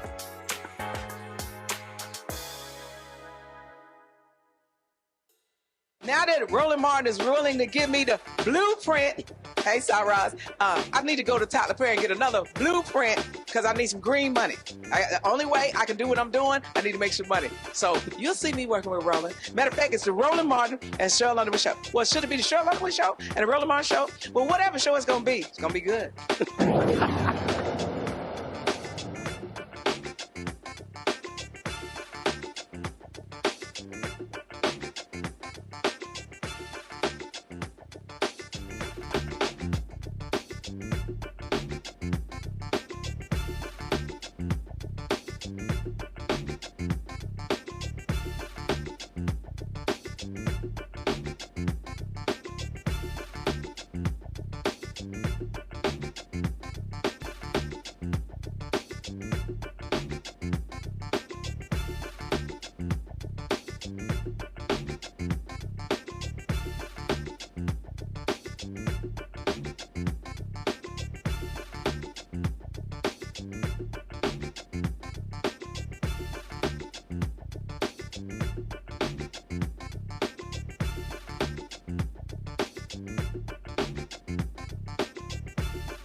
Hey, folks, welcome back. Roland Martin Unfiltered on the Black Star Network. I saw a series of tweets by Chuck Rocha, who's a Democratic operative, and he had some tough words blasting white Democratic strategists as part of the problem for Democrats. Chuck joins us right now. Chuck, how you doing?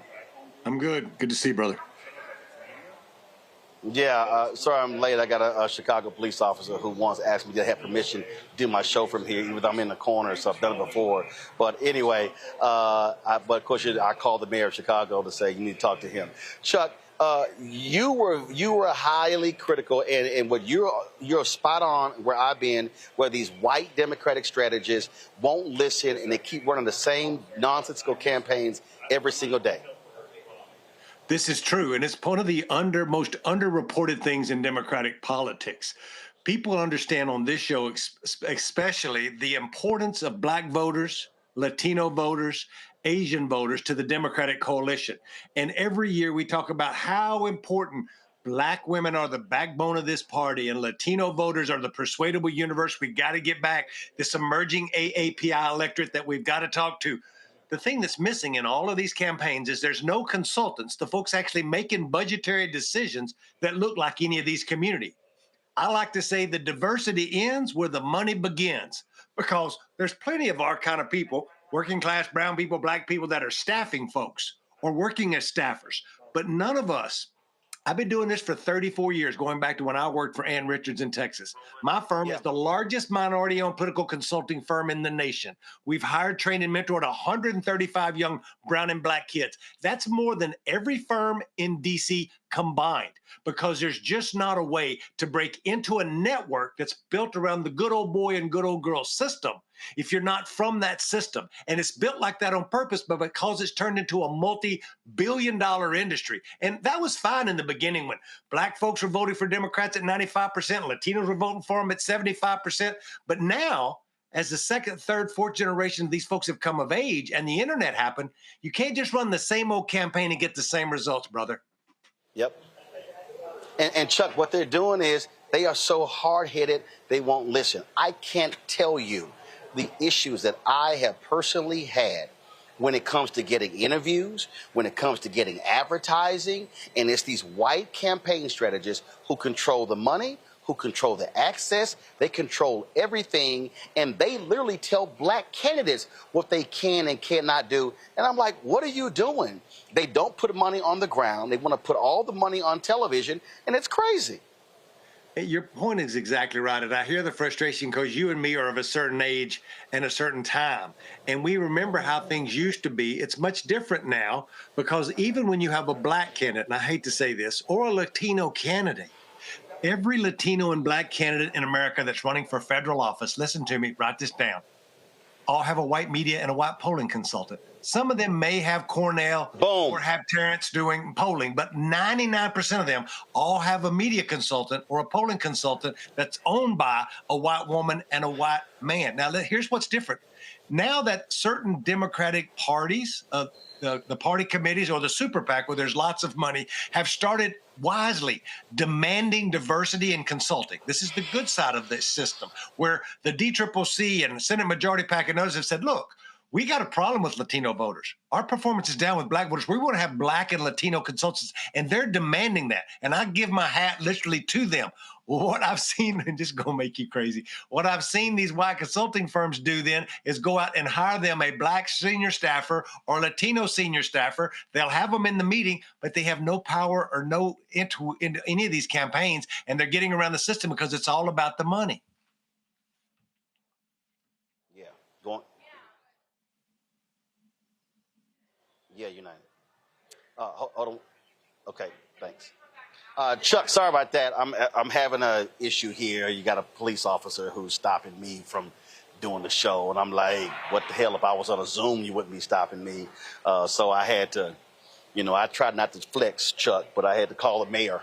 So that was the mayor calling me back. So while you were talking, so my apologies. But we got it straightened out. The mayor is taking care of this. So again, this is a perfect example. That's what's a good thing when you have black mayors who you can pick up the phone and call when you got problems like that. So all right, let's get back to the conversation. Think about if you had a black congressman, if you had a black senator, black candidate, and they had folks from the community as part of their team, we would have closer connection to that power.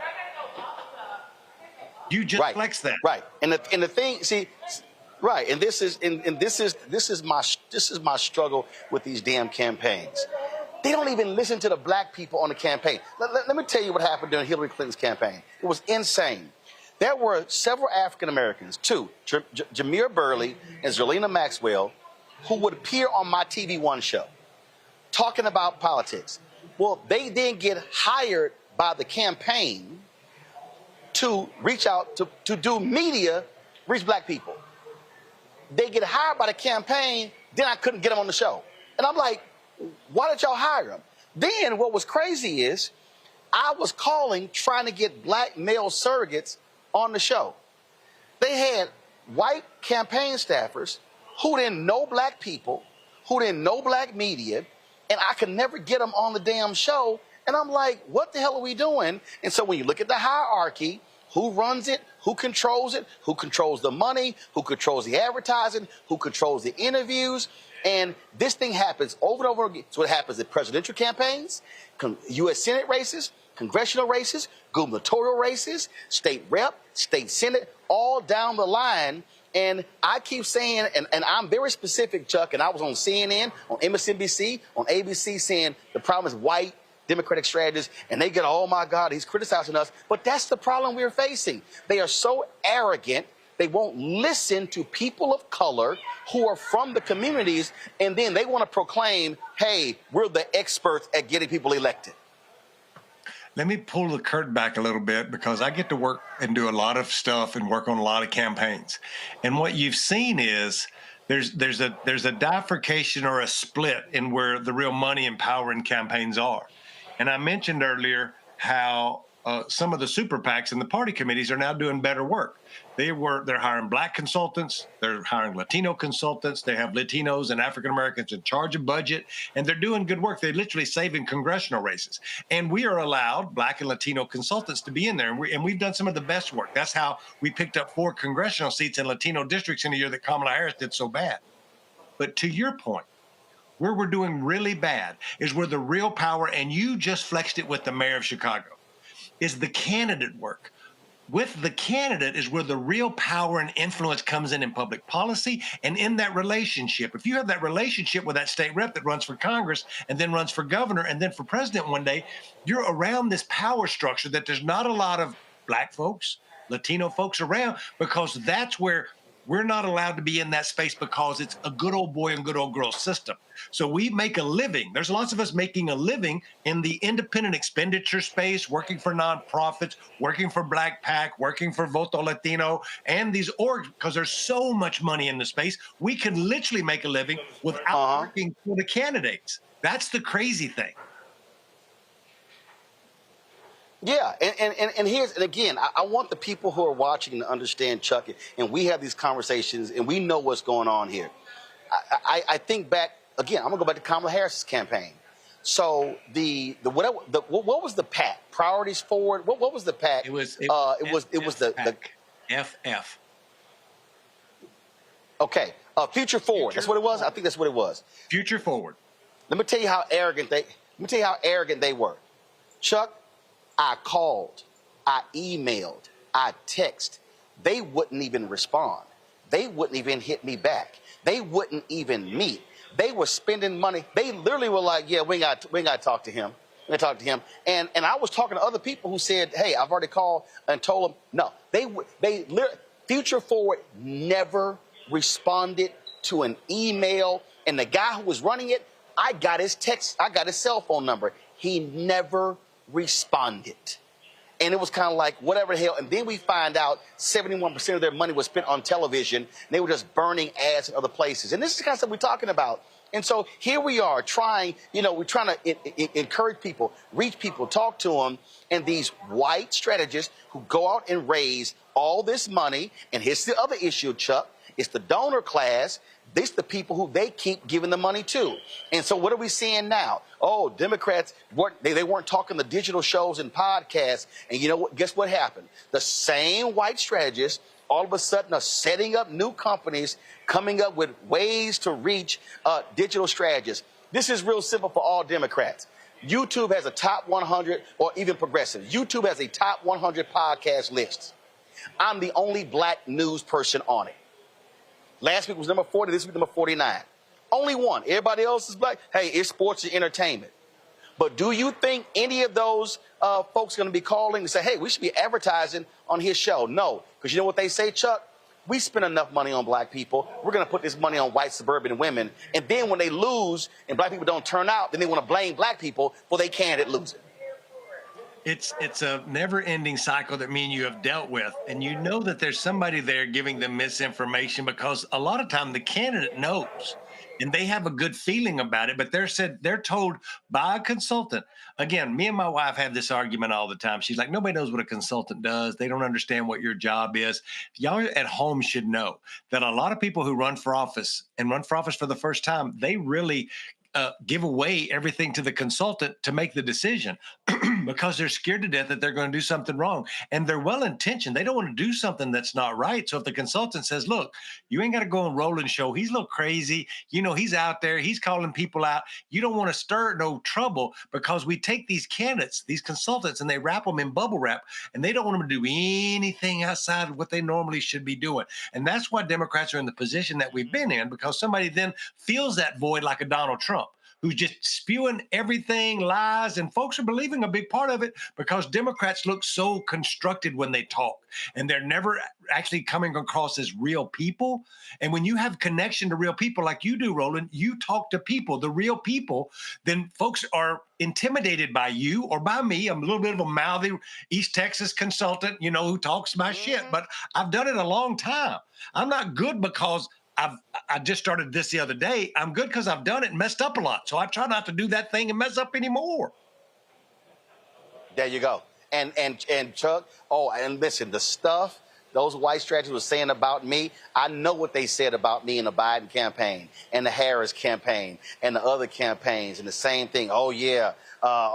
Because see, what they want, and I'm going to go ahead, before I go to my panel, it's real clear. They want safe black people. They want safe Latinos. It's like, who can we control? So we're going to fund them. We want to kick money to them. And see, then I had, of course, these crazy black folks mad at me talking about, well, you got $350,000 from the Kamala Harris campaign. Chuck, do you know why people know how much I got? Because I told the Harris campaign, I'm not wasting time with your white media companies nickel and diming me. If y'all gonna buy advertising, y'all gonna buy direct. I'm not going through them where they come in with a bullshit metric games when the white media ain't got to put up any metrics. And so people were like, well, you got 350,000. First of all, I should have got 3.5 million. They spent more than $1 billion and only, when you look at only, according to one analysis, only $22 million of the Harris campaign was spent on black-owned media. And $33 million was spent on Spanish language advertising from the same campaign. And you just said what was spent on general market. So that will tell you that I think now, I keep saying this every cycle, but I do think this now. We've hit rock bottom as a party with a lot of support from working class folks, a lot of young black folks, a lot of young Latino folks. And folks y'all should know, I should have started with this, is that I'm the only senior national Democratic consultant who's never been to college. I got a criminal record, and I was a teenage father. Any one of those three things should have kept me out of politics, and I'm all three of those, and I'm mouthy, and I run the most successful minority-owned political consulting firm in the country. That means that there is still hope for lots of us to do good work, and I think the Democratic Party now, to Roland's point, who, even though they're creating their own media systems, are going to say, look, we have to do things differently, because if we continue to do what they're doing, they're just going to continue to lose. That's my hope, and that's what I try to cling to every day. Absolutely. It's going to get better. Yeah, absolutely. And listen, I have been very vocal, and then I had somebody say, well, what about Republicans? I said, Republicans, and here's what I told them. Republicans won't call me for advertising, but you know what they did? They were running ads on my YouTube channel going through YouTube. See, so that's what they were doing. They were running ads on black shows by going to YouTube, but not going to the show. So folks need to recognize game. I want to go to my panel. Joy, first question, your question for Chuck. Go. I mean, this was the best conversation we've had, and this is wonderful. Can you just tell me what is, just underscore for people why it's not enough to simply hire black, brown, female, whomever strategists that work for big firms? Because there are some of them who are saying, you have to support me too, but the money doesn't go to them and they don't have their voice. I said it, but I want you to say it. That's true. And there's also something that you're not saying that we haven't spoke about, and that is there's a lot of folks who have lived a certain lifestyle that went to really good schools. We have a lot of master's degree holding national political consultants trying to figure out how to reach working class folks. We got a lot of well-meaning white folks trying to figure out how to talk to black women. We got a lot of well-meaning white folks trying to figure out that not all Latinos are the same. There's a difference between Puerto Ricans and Mexicans, and some of us even wear cowboy hats. The biggest difference to what you're talking about is if you have a young black brother or sister or Latino in that firm and they're doing it, it's not so much that they don't have power, and they don't, but they're not making the ad. They're not part of the creative team. That's still a group of white production, and that's the key. And the thing is, because when you have cultural competence, you know what phrases work, what tone works, what messaging works. Nola, question, go. Thank you so much for your scrappiness. And that is my question as a black woman, because I feel like we are invisible and visible at the same time, and we can't always show up our full selves. And when we do, we get dinged for it. Do you think, not do you think, but how do you see gender, not just the race component, but gender, how does that work in a consulting class? We can be in the room, but we can't be too loud. Yeah, and you're right. And part of what you're saying, you should know this, and this will shock people because how we talk about black women being the backbone of the party, as we should, is there's not a single, not one majority black female-owned media firm in the Democratic Party. When we do black media, boom, big races, I have seen these, let's just call them PACs and party committees and others who demand that we have black-owned firms have to go to commercial America. Folks that are making commercials to reach black people from Coca-Cola, they bring them in to do because there's not a black woman-owned media firm in modern politics today. Because y'all know, I know, because I'm the CEO of my firm, it takes a lot of capital and a lot of risk, and I ain't got no backup plan. Ain't nobody in my family gonna give me no money. So when you have that structure built like that, it just keeps people out. And then if you are a little mouthy, like Chuck Rocha, I won't say it about you, but some black women or somebody else who just has an opinion, then you're some troublemaker, to Roland's point. And you're not going along to get along. And the only reason I can come over here and talk about this is I've been doing it for 35 years. I'm a senior statesman now. They're going to hire me. I'm going to do the ads, but it also, they know I'm going to demand diversity. And it's not the party committees or the super PACs. I'm telling you, they have hired 14 black and brown firms on all this. It's the candidates. Because let me finish with this, Roland. The candidates, guess what else they do, Roland? That they pay full commission at the candidate level. When you go to work for the PAC, or black PAC or somebody else, they ain't got that kind of money, so they're paying a reduced commission on the buy. But if you're working directly for the candidate, you get that full pretty commission, which has built a lot of white consultants, that beach house down at the coast, you know? Boom. That's why they got the yacht, the second home, all that sort of stuff. Greg, go ahead. Thank you, Roland, and thank you, Chuck.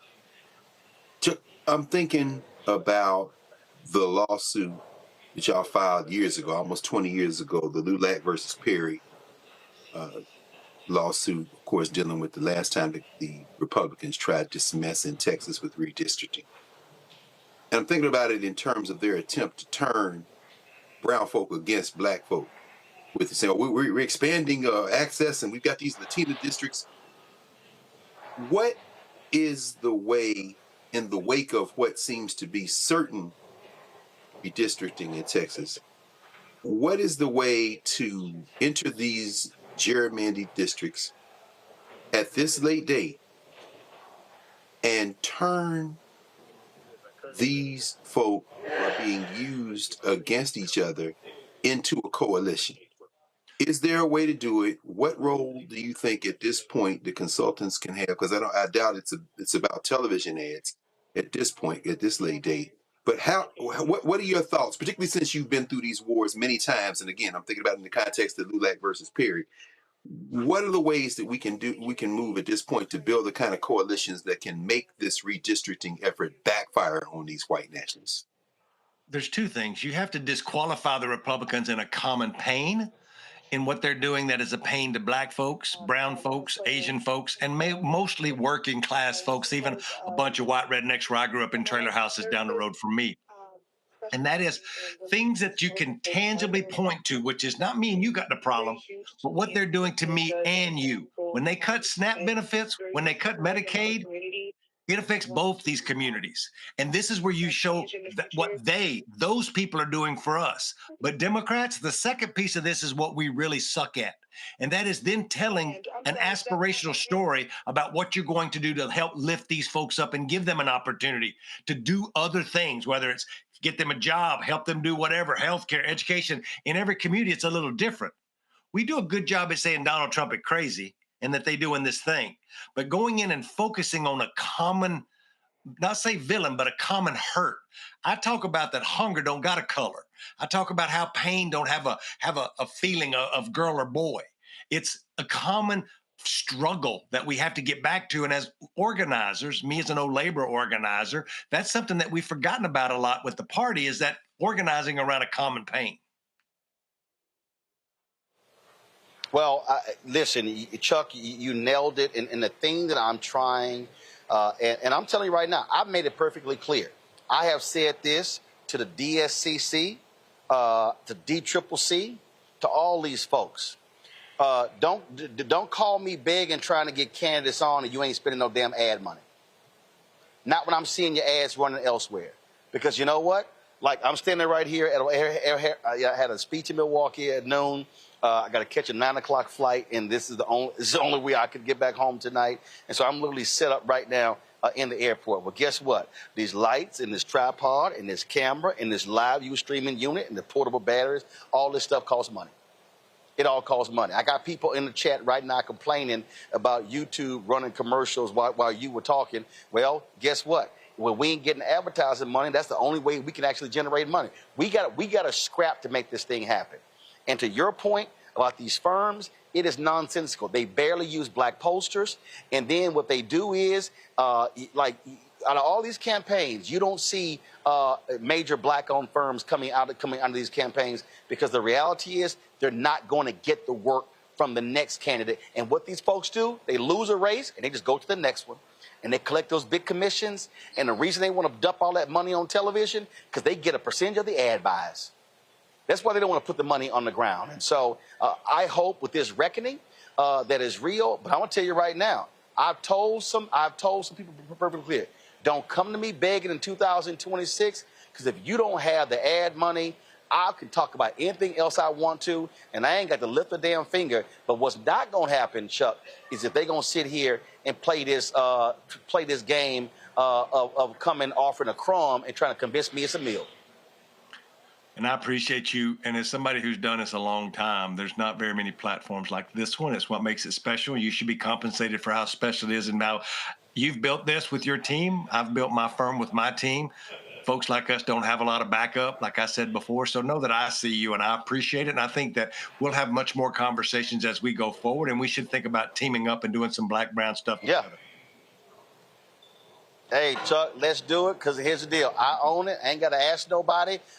Congressman Ro Khanna was just on, and he asked me, he said, hey, come to me, do one of these town halls with white working class voters. I said, I'll be there, but it's going to be a little rough for them when I start talking. So let's make it happen. And I'm always happy to hang with a fellow Texan. I was traveling, so I didn't have my cowboy hat, but trust me, I got about 25 of them at the house. No, I know. I've been watching you. You know that, brother. I like it. I don't come on here this late night on a weekday, on a school night for anybody, but I do it for you, brother. Let me know, and let's do it again soon. Chuck, I appreciate it. Thanks a bunch. Thanks a lot. Folks, that's it for us. Let me thank Greg, Nola, and Joa for being on today's panel. I appreciate y'all being on the panel. Thank you so very much. Hey, folks, listen, y'all, I see the chat. A lot of y'all were complaining about the commercials running. I'm just going to go ahead and say it, okay? We make most of our money from YouTube. And the reality is, if more people were giving, then I wouldn't have to run those commercials during the middle of the show. We can put them when we go on a commercial break. But the bottom line, y'all, this show cannot be done if we don't generate any revenue. I'm just being straight up. Y'all, the conversation we just had, y'all, is a real conversation. Our bills are real. The cost of our space went up. Our gear, our equipment, our live streaming unit, staffing, all that stuff costs money. And so a lot of y'all who are on YouTube watching right now, I'm going to be real honest. A lot of y'all haven't given. Y'all watching for free. So if you complain about the ads and you've never given, hello, what's going on? And so when you hear me make this appeal, do understand our expenses are real. It's $195,000 a month for all the network shows. All the things that we do, all the infrastructure, this stuff is real. So when you hear me calling out ad agencies like Group M, who don't spend money with black-owned media, who give us a runaround for the last 3-4 years, this is part of the reason. And so your support is needed. Let's wrap this up, because I got to go catch my flight. So do me a favor. You want to support Roland Martin Unfiltered, please give via Cash App. This is the QR code right here. You'll see it right here, the QR code for Cash App. Check some money order, make it payable to Roland Martin Unfiltered, P.O. Box 57196, Washington, D.C. 20037-0196. PayPal's R. Martin Unfiltered, Venmo RM Unfiltered, Zelle, Roland at RolandSMartin.com, Roland at RolandMartinUnfiltered.com. Download the Black Star Network app, Apple phone, Android phone, Apple TV, Android TV, Roku, Amazon Fire TV, Xbox One, Samsung Smart TV. Get my book, White Fear, How the Browning of America is Making White Folks Lose Their Minds. Available at bookstores nationwide. Get the audio version I read on Audible. Support Get Our Swag. Go to shopblackstarnetwork.com to get a Roland Martin Unfiltered t-shirts, mugs, wall art, all that good stuff. Support our black-owned businesses. Their products at shopblackstarnetwork.com. You see them all on my news desk. This is where you can get all the black-owned products right there, of course, there as well. And, of course, don't forget, download the app Fan Base. Be sure to get the app. And if you want to contribute to the raise, get more information at startengine.com/fanbase. Pull the photo up, y'all. Let me thank the folks at the Milwaukee Business Council. I spoke to them today. We live streamed that event. Y'all should have the photo. The girl wore our I told y'all download 10 minutes ago. All right. So anyway, I'll show the shirt tomorrow. But I had a great time there. We live streamed my fireside chat. Go to our YouTube channel to see that conversation as well. Folks, that's it. I'll see you tomorrow from D.C. right here, Roland Martin Unfiltered on the Black Star Network. Holla!